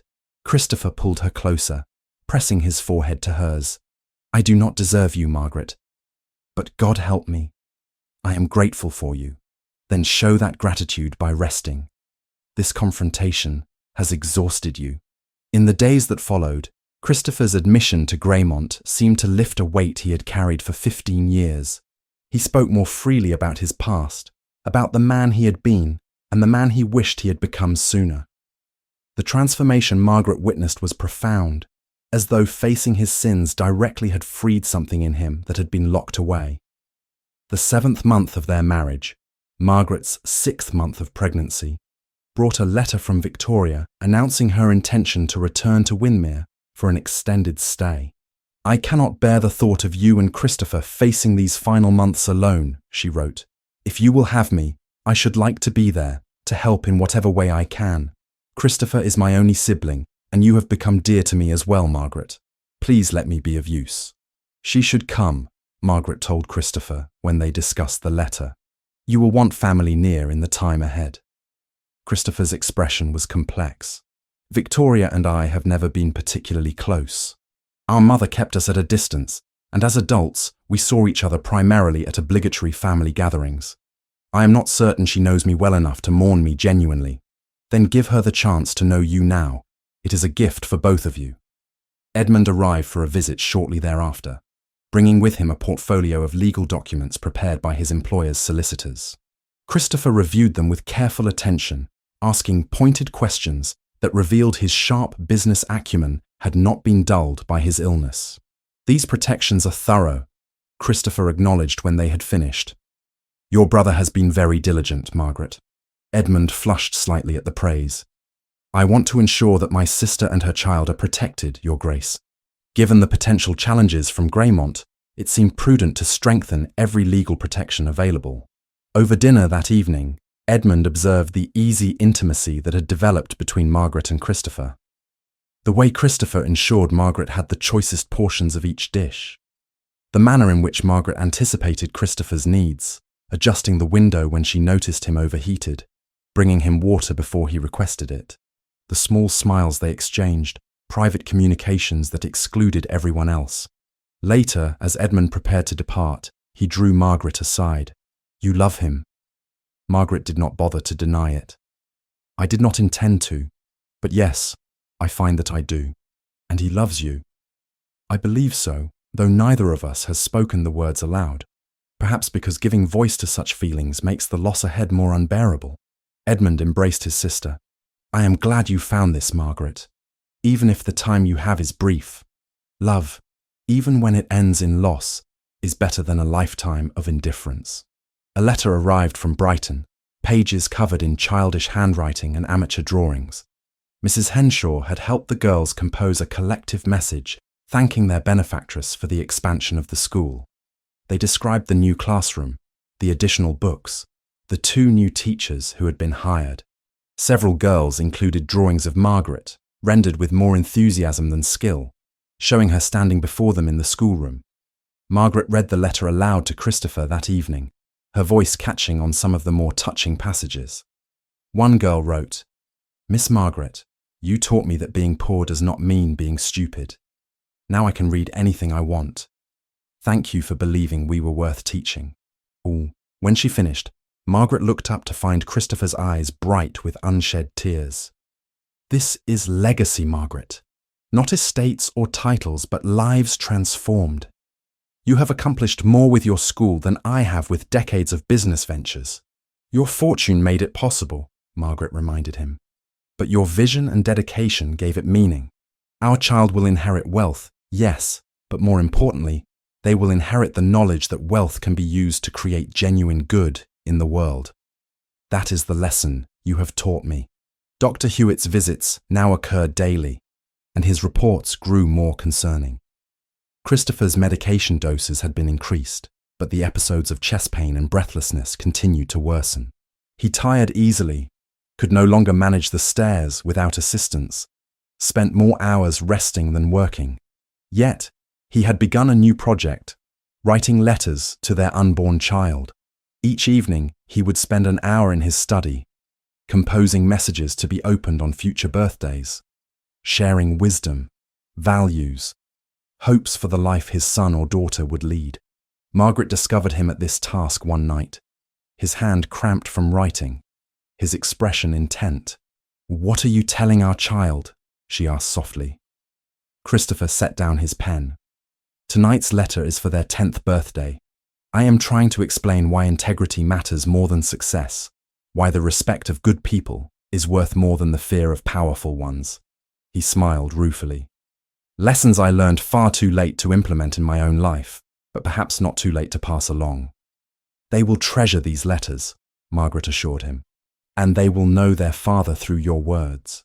One morning, as Margaret sat in the morning room reviewing menus with Mrs. Davidson, Christopher appeared at the door, his expression troubled. "Margaret, might I speak with you privately?" After the cook departed, Christopher took the seat beside Margaret, reaching for her hand. "I have been thinking about my mother. We have not been close since I reached adulthood. She's a cold woman, always was, and I used that as an excuse to keep my distance. But now, facing the end, I find myself wishing things had been different between us. Would you like to invite her here?" Christopher hesitated. "I am not certain she would come. We parted on poor terms the last time we spoke. I was critical of her choices. She was disapproving of mine. The usual family discord, magnified by the Lennox talent for holding grudges. But you would like the opportunity to reconcile?" "I suppose I would, yes. Though I confess the thought of actually doing so makes me deeply uncomfortable." Margaret squeezed his hand. "Write to her, Christopher. Explain your situation. Even if she refuses to come, at least you will have tried. And if she does come, I will do everything in my power to make her welcome and to facilitate whatever conversation needs to happen between you." That afternoon, Christopher composed a letter to his mother, the Dowager Duchess, in Bath. Margaret watched him struggle with the words, crossing out phrases and starting again, his discomfort with emotional vulnerability evident in every laboured line. When he finally sealed the letter, his hands were shaking. "I have built an empire, negotiated contracts worth thousands of pounds, managed crises that would have destroyed lesser men," he said with dark humour. "Yet writing to my own mother leaves me terrified." "Because the stakes are higher," Margaret replied. "Money can be replaced. Time with family cannot." As summer deepened and Margaret's pregnancy advanced, she felt the profound bittersweetness of their situation. The love that had grown between them was real and deep, transforming what had begun as a transaction into something sacred. Yet every moment of joy was shadowed by the knowledge of impending loss. Every deepening of their bond another thread that would soon be severed. But in the quiet evenings, as they sat together in the library with Margaret's hand resting on her swollen abdomen and Christopher's hand covering hers, feeling their child move beneath their joined palms, Margaret allowed herself to believe that some loves, however brief, justify whatever pain their ending brings. The 8th month of marriage arrived with the oppressive heat of late summer and the undeniable evidence that Christopher's time was running out. Margaret woke one morning to find him still in bed, a rare occurrence for a man who had always risen early despite his illness. His face was pale against the pillows, his breathing shallow, and when he opened his eyes at her approach, the effort it took was visible. "I seem to have difficulty managing the stairs today," he admitted, attempting levity that fell flat in the face of obvious truth. "Perhaps I shall conduct my business from here." Dr. Hewitt arrived within the hour and spent considerable time examining Christopher, while Margaret waited in her sitting room, her hands folded protectively over her swollen abdomen. The child was active this morning, pressing against her ribs with what felt like tiny fists. 7 months along now, and her body had transformed in ways both wondrous and uncomfortable. The doctor emerged with an expression that had grown increasingly grave over recent visits. "Your Grace, might we speak?" They retired to the library, and Dr. Hewitt delivered his assessment without preamble. "His Grace's condition has deteriorated significantly. The episodes of acute distress now occur multiple times daily. His heart is failing faster than I had anticipated. I would estimate 6 to 8 weeks remaining, perhaps less if he continues to overexert himself." Margaret felt the floor shift beneath her feet. 6 weeks. 2 months at most to say everything that needed saying, to prepare for a loss that already felt unbearable. "What can I do?" Her voice emerged steadier than she felt. Keep him comfortable. Ensure he rests. Most importantly, try to reduce his stress. I know there have been complications with legal matters and family concerns. Whatever can be resolved or set aside should be for his sake. That afternoon, Margaret found Christopher in his study despite Dr. Hewitt's explicit instructions to remain in bed. He sat at his desk, surrounded by papers, his hand cramped around a pen, his face showing the strain of simply sitting upright. "Christopher, you should be resting." "I cannot rest," he replied, frustration evident in his voice. "There is too much unfinished. The will needs another revision. The trust provisions for our child require clarification, and I have yet to complete the letter for their 18th birthday." Margaret moved behind him, gently taking the pen from his hand. "And if you collapse from exhaustion, none of it will matter. Christopher, please. You are working yourself into an early grave. The grave awaits, regardless of whether I work or rest," he said bitterly. Then, seeing her expression, he softened. "Forgive me. I know my time is limited. I simply wish to ensure that everything is in order, that you and our child are protected. We will be protected. You have already done more than enough." She knelt beside his chair, a difficult maneuver at her current size. "What I need from you now is not more provisions or safeguards. I need you present, Christopher. Here with me for whatever time remains. Not locked away in this study, exhausting yourself with details that can be managed by solicitors." His hand came up to cup her face. "You asked me to stop doing the only thing I know how to do, the only way I know to express my care. Then learn a new way. Spend time with me. Talk to me. Let me read to you. Those are the gifts I need, not revised trust documents." A knock at the door interrupted them. Wilson entered with obvious relief in his expression. "Your Grace, Mr. Edmund Fairwyn has arrived with urgent news." Edmund swept in moments later, his face bright with news he could barely contain. "Margaret, Christopher, forgive the intrusion, but I could not wait to tell you. I received word this morning from Henry Graymont's solicitors. He has accepted your offer of reparations in full and has formally withdrawn all threats of legal action against the estate or the child's inheritance." Christopher's reaction was visible, a release of tension he had been carrying for months. He accepted. Every term, the money, the acknowledgement, everything. His solicitor indicated that Mr. Graymont was moved by his encounter with you both and by your honesty regarding past actions. He does not forgive, but he is willing to let the matter rest. Margaret felt tears of relief streaming down her face. Thank God. Oh, thank God. That evening, they shared a quiet dinner in Christopher's room, Edmund joining them to celebrate the news. Christopher ate little, but smiled more than Margaret had seen in weeks. The shadow that had hung over them since the letters arrived had finally lifted. "I am grateful," Christopher said simply, "not just for the resolution, but for the fact that I will die knowing I acknowledge my sins rather than hiding from them. That may not be redemption, but it is something." Victoria arrived 3 days later, her carriage laden with enough luggage to suggest an extended stay. She embraced Christopher with uncharacteristic tenderness, her eyes bright with unshed tears when she pulled back and truly looked at her brother's diminished state. "You look terrible," she said, her usual sharp tongue softened by obvious affection. "How kind of you to notice," Christopher replied dryly, but he returned her embrace with genuine warmth. Victoria settled into Windmere with the efficiency of someone accustomed to managing households. She took over many of the small details that had been taxing Margaret's energy, organising servants, managing correspondence, ensuring that the household ran smoothly so that Margaret could focus on Christopher and her approaching confinement. "You need not stay," Margaret told her one afternoon as they sat in the drawing room. "I know you have your own life in London." "What I have in London is an empty house and a social calendar full of meaningless engagements," Victoria replied. "Here, I can be of actual use. Besides, Christopher is my brother. Where else would I be at such a time?" The 9th month of marriage, Margaret's 8th month of pregnancy, brought a response to Christopher's letter to his mother. The Dowager Duchess would arrive within the week, the brief note stated, bringing her personal physician for a second opinion on Christopher's condition. "She is coming," Christopher said, staring at the letter with an expression Margaret could not quite read. "I confess I did not truly believe she would. Are you pleased?" "I am uncertain what I feel, relief perhaps, and trepidation about what we will say to each other after years of careful distance." The Dowager Duchess arrived on a cool September morning, her carriage attended by servants and followed by a second vehicle carrying her physician and mountains of luggage.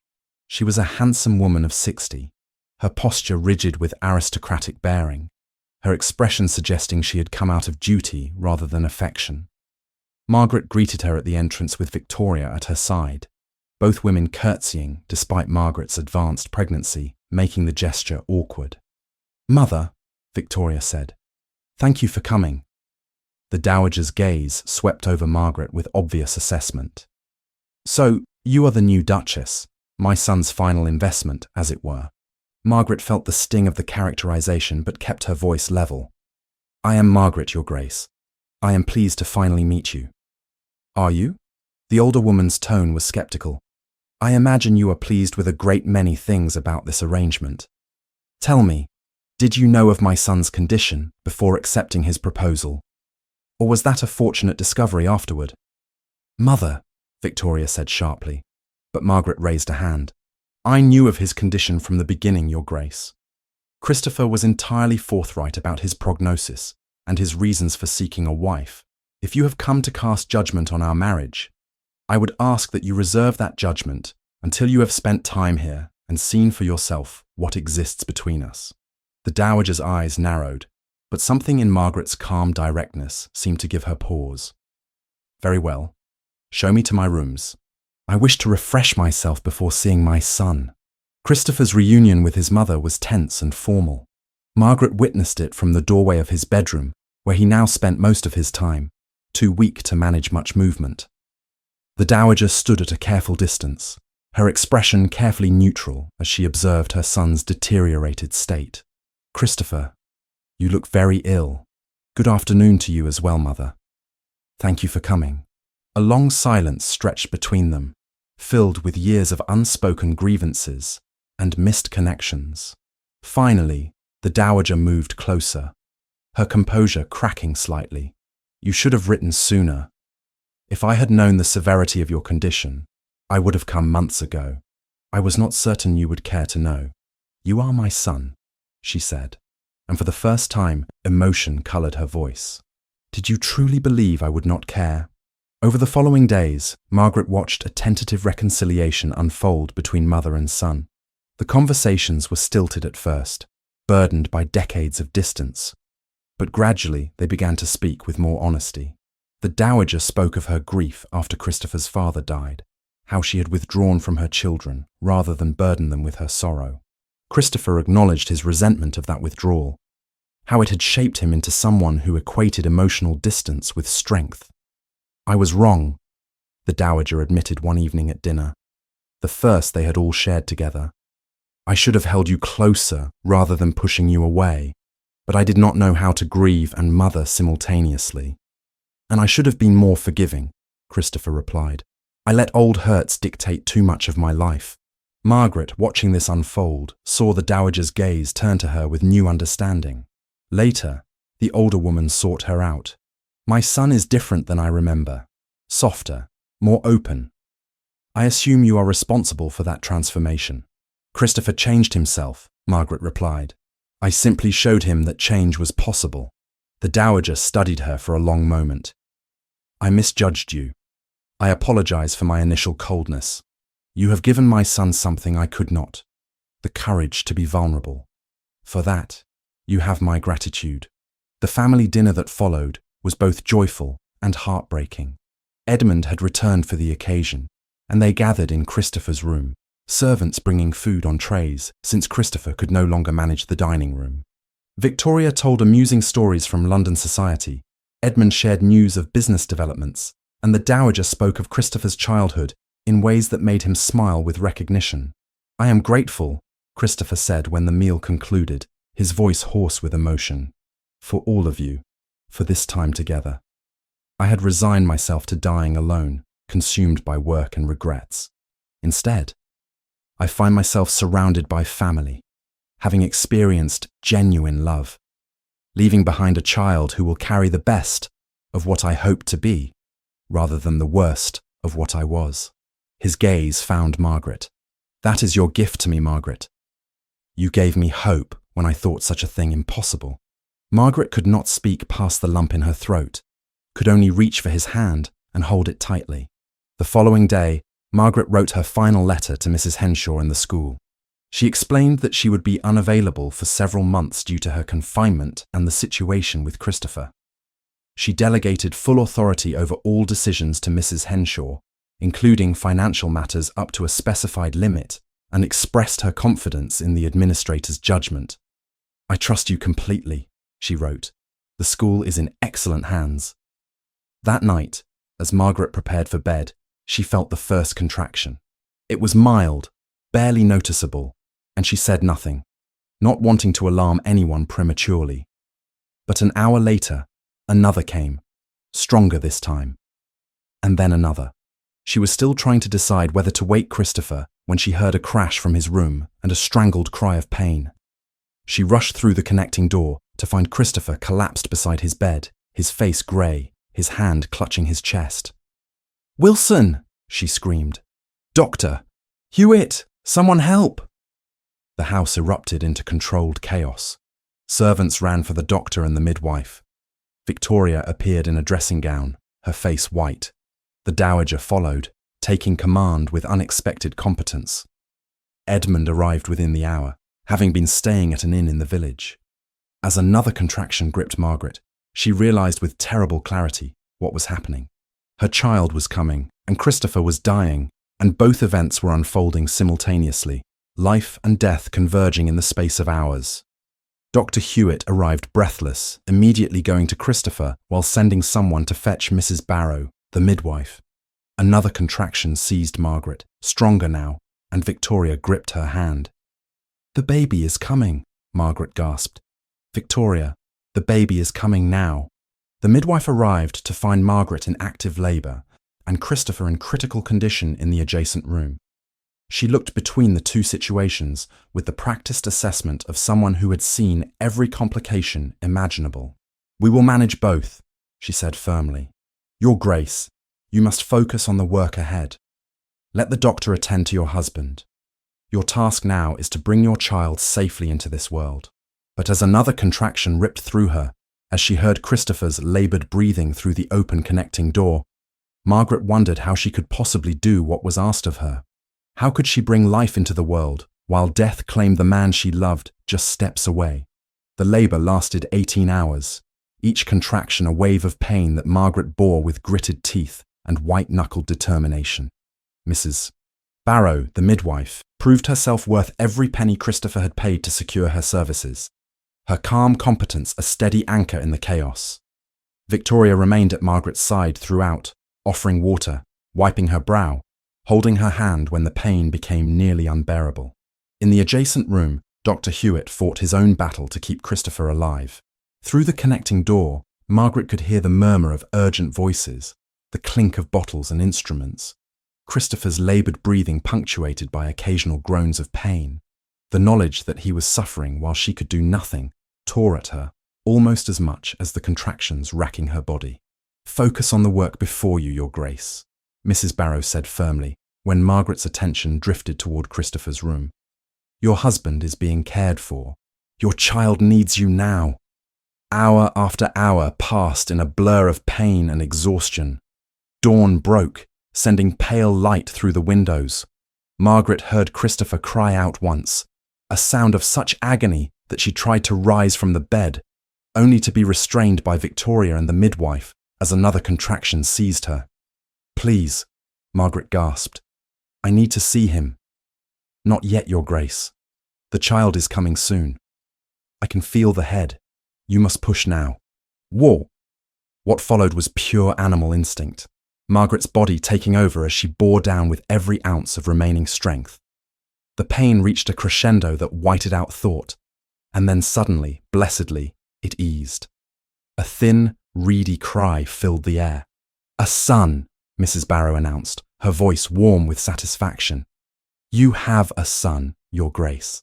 A healthy, beautiful boy." Margaret collapsed back against the pillows, tears streaming down her face as the midwife cleaned and wrapped the infant. When the baby was placed in her arms, still covered in the evidence of birth but unmistakably perfect, Margaret felt her heart expand with a love so fierce it was almost frightening. "Hello, Alexander," she whispered, using the name she and Christopher had chosen together. "Hello, my son." "Your Grace," Victoria said gently, "would you like me to show him to Christopher?" Margaret looked at her child, then toward the connecting door. "No, I will take him myself." "You cannot possibly," Mrs. Barrow protested. "You have just given birth. You need rest." "I need to show my husband his son while he still lives to see him." Margaret's voice carried a firmness that brooked no argument. "Help me stand."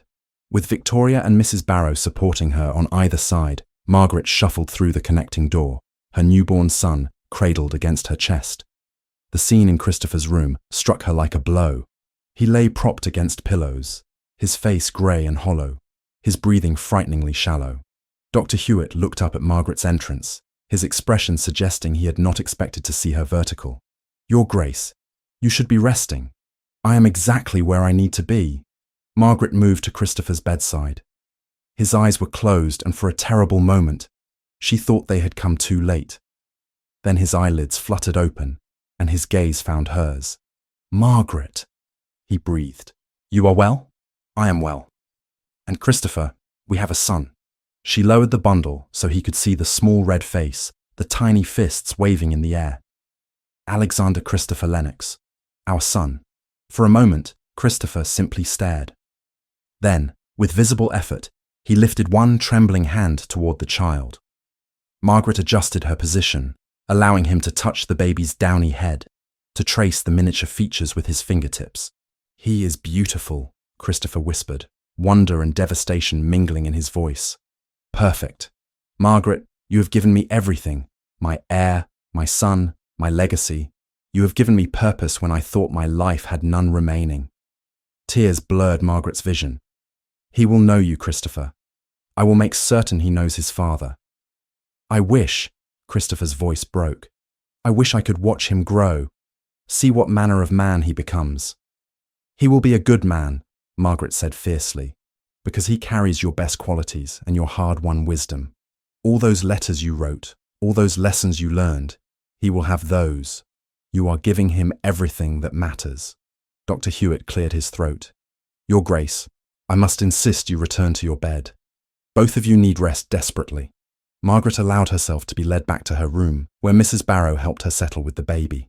Alexander nursed for the first time, his small mouth finding her breast with instinctive determination, and Margaret marveled at the perfect simplicity of the moment, even as her heart broke for all the moments Christopher would never experience. The days that followed blurred into exhausting rhythm. Margaret recovered from childbirth with the resilience of youth and determination, rising from bed sooner than Mrs. Barrow approved to be with Christopher. She would nurse Alexander, then leave him in Victoria's capable care while she sat beside her husband's bed, holding his hand, reading to him when he was conscious enough to listen, simply being present when he was not. Christopher rallied briefly in the second week, a cruel gift of false hope that allowed him several hours of relative clarity. Edmund had remained at Windmere, and the Dowager had taken up what seemed to be permanent residence. They gathered in Christopher's room, and for a few precious hours, it felt almost like a normal family visit. "You should see how well Alexander nurses," Victoria reported, having just returned from the nursery. "He has excellent lungs. I suspect he will be demanding constant attention within months." "Like his father," the Dowager said dryly, but her eyes were soft as she looked at Christopher. "You were an insatiable child, always requiring something." Christopher managed a weak smile. "I like to think I have improved somewhat." "You have," his mother said simply. "I am proud of who you have become, Christopher. I should have said so years ago, but I say it now. You have faced your failings with courage. That is no small thing." Later, when the others had withdrawn to give Christopher and Margaret privacy, he turned to her with an expression of such tenderness that it made her breath catch. Margaret, I need you to know something. This marriage, it began as a transaction, a cold arrangement born of necessity and desperation. But it has become the most meaningful thing I have ever done. You have transformed me, given me love when I thought myself incapable of either giving or receiving it. His hand tightened on hers. I love you. I know I have no right to speak such words when I am leaving you so soon. But I cannot die without saying them. I love you, Margaret. The tears Margaret had been holding back for days finally broke free. I love you too, Christopher. I did not want to. I fought against it. But somewhere between Brighton and now, I fell desperately, completely in love with you. And I am grateful for every moment we have had, even though it has not been nearly enough. They kissed then, a gentle meeting of lips that carried all the passion and grief and love they had accumulated in their brief time together. When they parted, Christopher was smiling. Thank you, he said simply, for everything. The following afternoon brought an unexpected visitor. Wilson announced Henry Graymont with obvious uncertainty, unsure whether such a visitor would be welcome in the current circumstances. Margaret, nursing Alexander in her sitting room, felt a flicker of concern, but something in Wilson's manner suggested this was not a hostile call. Show him to the drawing room, she instructed. I will receive him there momentarily. Graymont stood as she entered, his hat in his hands, his expression genuinely contrite. Your Grace, I apologize for intruding at such a difficult time. I heard in the village that you had been delivered of a son and that the Duke's condition has worsened severely. I felt I must come. Mr. Graymont. Margaret settled carefully into a chair, still tender from childbirth. This is unexpected. I have come to apologize, he said bluntly. My anger at your husband was justified, but I should not have added to your stress, particularly in your delicate condition. My sister pointed out, quite forcefully, that I was allowing my thirst for revenge to harm innocent parties. She was correct. Your apology is accepted, Margaret said quietly, though I think perhaps it is Christopher who most needs to hear it. Would he see me?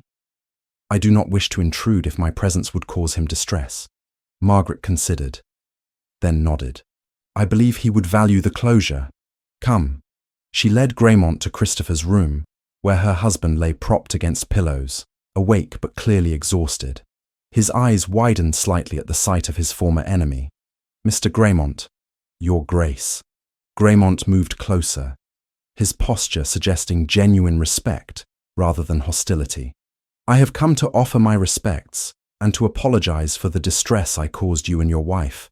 My father was a good man, and his loss devastated my family. But I allowed my desire for vengeance to consume me in ways he would not have approved. He believed in forgiveness, in moving forward rather than dwelling in the past. I dishonored his memory by forgetting those principles. Christopher's expression held surprise and something like gratitude. Your father sounds like he was a better man than I ever was, Mr. Graymont. I can only hope that my son grows to embody his values rather than mine. From what I have observed of your wife, I suspect your son will be well guided. Graymont offered his hand. I wish you peace, Your Grace, and I promise that your child's inheritance will never be challenged by me or my family. Christopher took the offered hand, clasping it with what little strength he retained. Thank you. That knowledge brings me more comfort than you can imagine. After Graymont departed, Christopher turned to Margaret with tears in his eyes. I did not deserve that. His Grace, after all I did. Perhaps that is what redemption looks like, Margaret said softly. Not erasing the past, but being given the gift of moving beyond it. The final decline came gently, almost mercifully.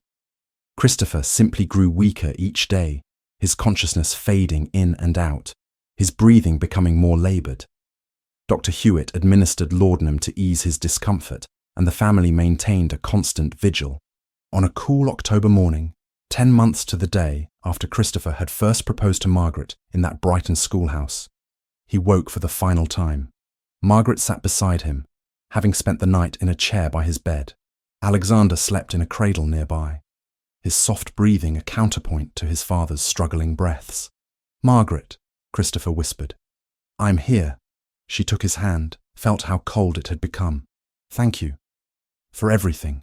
For Alexander, for loving me despite my failings, for showing me what it means to truly live. Each word came with effort. I am not afraid anymore, because I know I am leaving something beautiful behind. I love you, Christopher, and I love you. His eyes found hers, held them. Always. His breathing slowed, each breath coming with longer pauses between. Margaret held his hand, her tears falling silently as the morning light grew stronger through the windows. Finally, peacefully, Christopher Lennox took one last breath and simply stopped. Margaret sat motionless, still holding his hand as it cooled, as the reality of his absence settled over the room.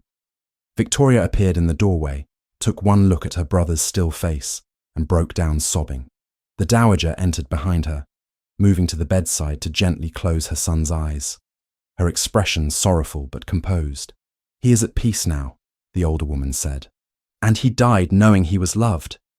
That is more than many men receive."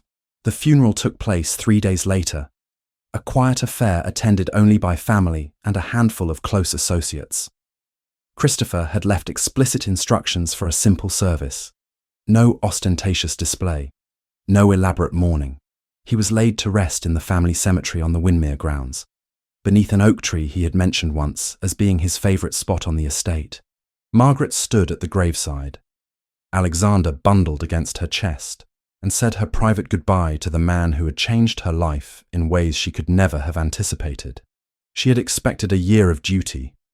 Instead, she had received a love story, brief but profound, that would shape the rest of her life. Victoria and the dowager remained at Windmere for weeks afterward, helping Margaret navigate the early days of widowhood while caring for a newborn. Edmund came and went, managing the legal details with quiet efficiency, ensuring that Christopher's carefully constructed provisions were properly implemented. "He loved you very much," Edmund said one evening, finding Margaret in the nursery with Alexander. "I could see it in how he looked at you, how he spoke of you when you were not present." Whatever this marriage began as, it ended as something rare and precious. Margaret looked down at her son, seeing Christopher in the shape of his eyes, the determined set of his small jaw. "He gave me everything that mattered, and now I must find a way to build a life that honours what we created together." "You will," Edmund assured her.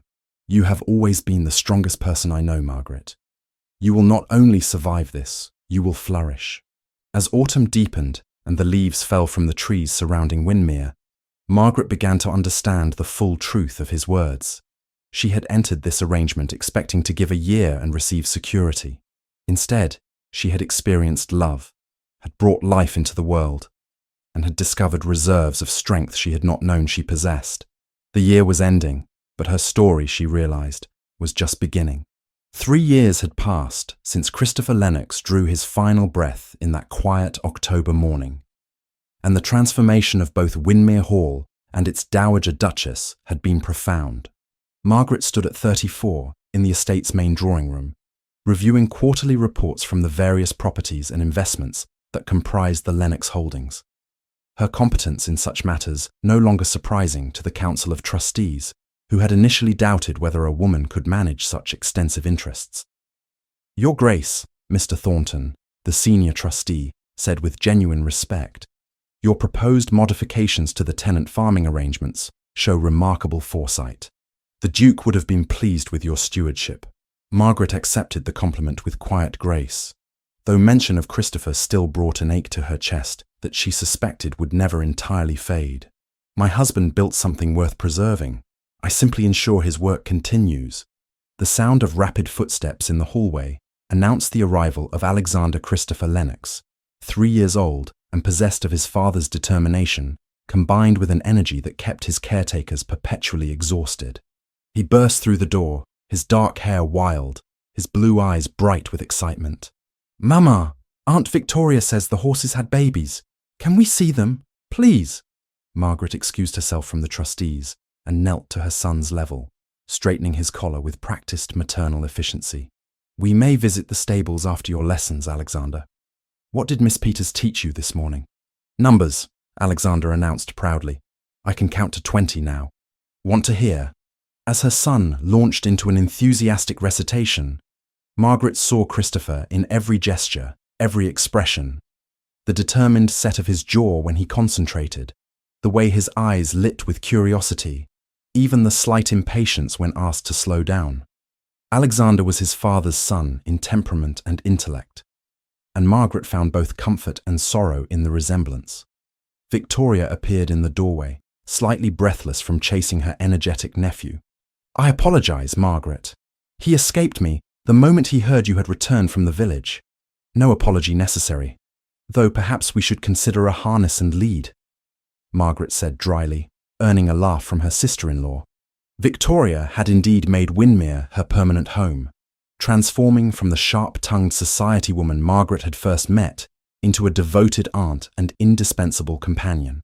She had taken on many of the household management duties that would otherwise have fallen entirely to Margaret, allowing the younger woman to balance her responsibilities as both mother and estate administrator.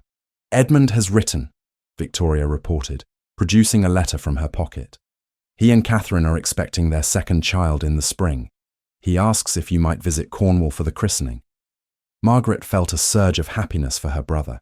Edmund had indeed restored the Fairwyn name completely. His marriage to Catherine, daughter of Baron Ashford, cementing the family's return to respectability. He managed the recovered Fairwyn properties with the same dedication Christopher had shown to the Lennox holdings, and his letters spoke of contentment Margaret had never heard in his voice during their years of struggle. "We shall certainly attend," Margaret decided. "Alexander should know his cousins, and I would like to see how Edmund has renovated the estate." The afternoon found Margaret in her carriage travelling to Brighton, a quarterly journey she maintained without fail. The school had grown beyond anything she had imagined in those desperate days when she had struggled to keep a single classroom operating. The original building and its adjacent twin now housed 150 students, with a waiting list that grew longer each term. Mrs. Henshaw greeted her at the entrance, older now, but still possessed of the organizational brilliance that made her an exceptional administrator. "Your Grace, the girls have been anticipating your visit all week. They have prepared a demonstration of their progress in mathematics and literature." What followed filled Margaret with a pride that rivaled even her love for Alexander. She watched girls from the poorest families in Brighton solve complex arithmetic problems, read passages from Shakespeare with understanding and feeling, discuss scientific principles with enthusiasm and comprehension. This was Christopher's legacy as much as Alexander, his fortune transformed into opportunity for those who would otherwise have none. A girl of perhaps 12 approached Margaret after the demonstrations, her curtsy careful and her expression earnest. "Your Grace, I wanted to thank you. My mother was a laundress, and she died when I was 8. Without this school, I would have ended up in the factories or worse. Now I am learning to be a teacher myself. You changed my life." Margaret embraced the child, tears pricking her eyes. "You changed your own life by working hard and believing in yourself. I simply provided the opportunity." "But you cared enough to provide it," the girl insisted. "That is what makes the difference." Shh! On the journey back to Windmere, Margaret reflected on how the school had become known throughout England as a model for female education.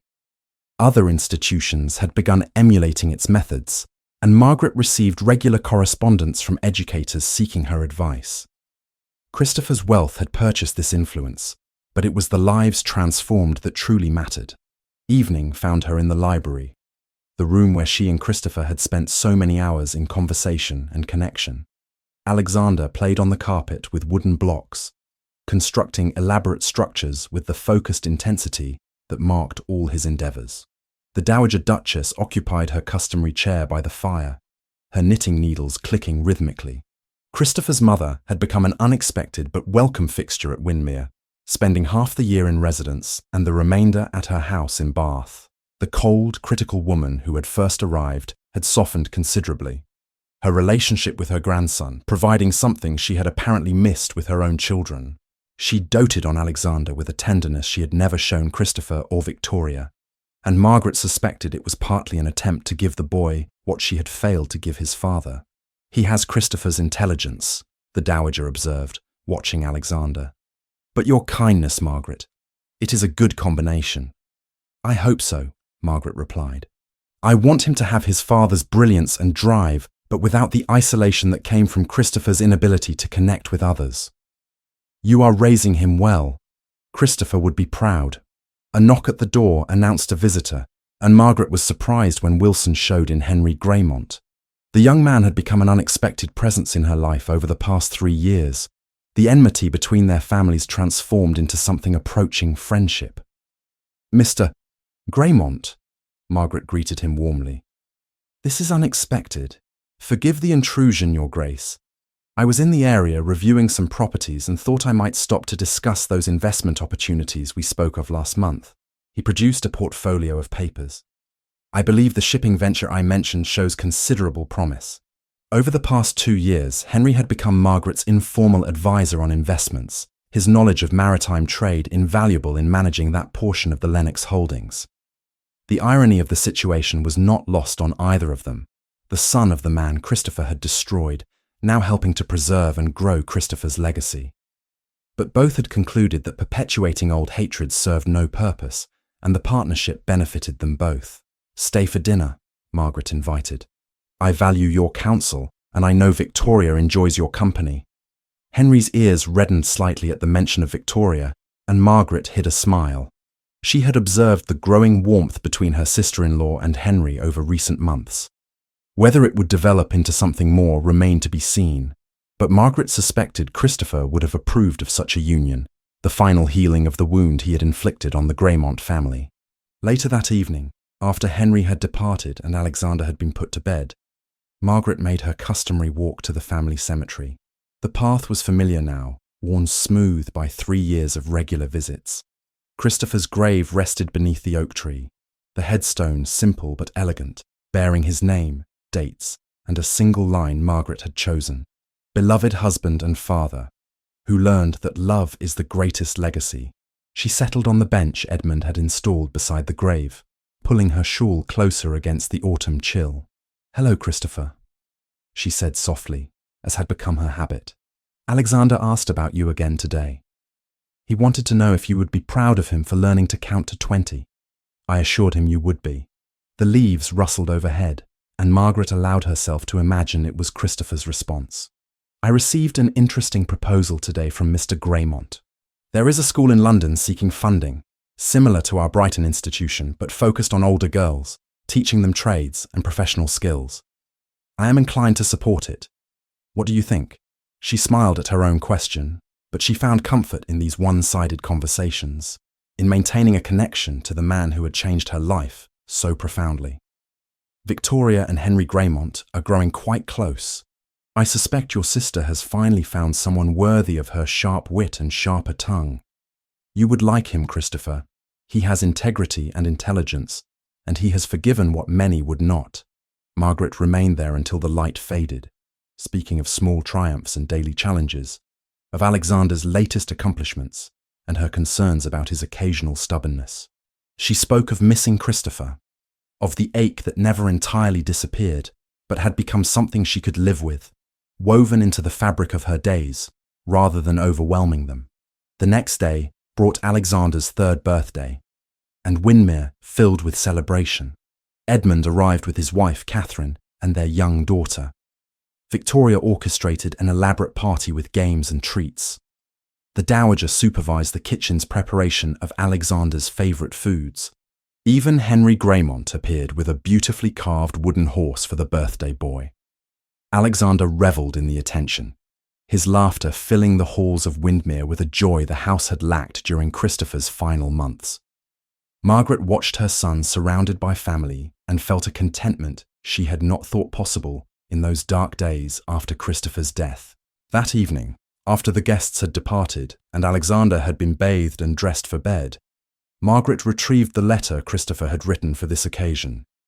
He had prepared letters for birthdays through Alexander's 21st year, each sealed and dated, each containing wisdom and love meant for specific stages of their son's life. She settled in the rocking chair beside Alexander's bed, her son cuddled against her side, and broke the seal on the letter marked, "For Alexander's 3rd birthday." "My dearest son," she read aloud, her voice steady despite the emotion rising in her chest. "Today you turn 3 years old. and I wish desperately that I could be there to see the boy you have become. Your mother tells me you will be intelligent and strong, kind and determined. I hope she is right. I hope you are everything I failed to be, and more than I ever managed to become."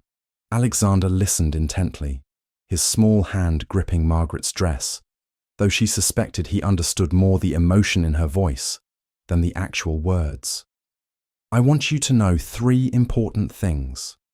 First, that you are loved beyond measure, not just by me, but by your mother, who is the finest person I have ever known. Second, that wealth and power mean nothing if they are not used to make the world better than you found it. And third, that mistakes, even terrible ones, do not have to define you if you have the courage to acknowledge them and work to make amends." Margaret's voice broke slightly, but she continued, "Be kind, Alexander. Be honest. Be brave enough to be vulnerable, to love even when it frightens you, to ask forgiveness when you fail. These are the lessons I learned too late in my own life, but early enough, I hope, to pass them to you. Your mother will guide you well. Trust her wisdom, honor her sacrifice, and know that every good thing in me exists because she showed me what love could be. Happy birthday, my son. Your father, who loves you always." Silence filled the nursery. Margaret wiped her eyes, looking down to find Alexander watching her with his father's intelligent gaze. "Papa loved us," he said simply. "Very much," Margaret confirmed, pulling him closer. "Very much indeed." After Alexander fell asleep, Margaret stood at the nursery window, looking out over the Windmere grounds bathed in moonlight. She thought of the desperate woman who had accepted a dying duke's proposal 3 years ago, motivated by necessity and devoid of hope for anything beyond financial security. She thought of the man who had believed himself capable only of business transactions, who had thought love was either delusion or commodity. How wrong they had both been. What had begun as a 1-year agreement, a cold exchange of services for security, had transformed into something that would shape the rest of her life. Christopher had given her Alexander, yes, and the means to pursue her work with the school. But more than that, he had given her a love story that, while brief, had been profoundly real. He had taught her that people could change, that redemption was possible, that even the hardest hearts could soften if given reason and opportunity. She had given him something equally valuable, the knowledge that his life had meaning beyond accumulated wealth, that he would be remembered not for his ruthlessness, but for his capacity to grow, to love, to acknowledge his failings and try to do better. 1 year. That was all they had contracted for, all the time fate had allowed them. But that single year had given Margaret a family, a purpose, and a love that would endure long after grief softened into bittersweet memory. She would raise Alexander to embody the best of both his parents. She would continue Christopher's work while building her own legacy through the school. She would honor what they had created together by living fully, by choosing hope over bitterness, by believing that even the most unlikely beginnings could lead to extraordinary endings. Margaret turned from the window and moved quietly to Alexander's bedside, pressing a gentle kiss to his forehead. "Sleep well, my love," she whispered. "Tomorrow we begin again, carrying forward all the best of what your father gave us." In the morning, she would return to the work of managing estates and nurturing young minds. But tonight, she allowed herself simply to remember and be grateful. Grateful for a dying duke's desperate proposal. Grateful for a year that had changed everything. Grateful for a love that, though it had ended far too soon, had proven that the human heart's capacity for transformation was limitless. The moon rose higher over Windmere Hall, casting silver light across the gardens where Margaret and Christopher had once walked together, where they had discovered that what seemed like an ending could actually be the most meaningful beginning of all.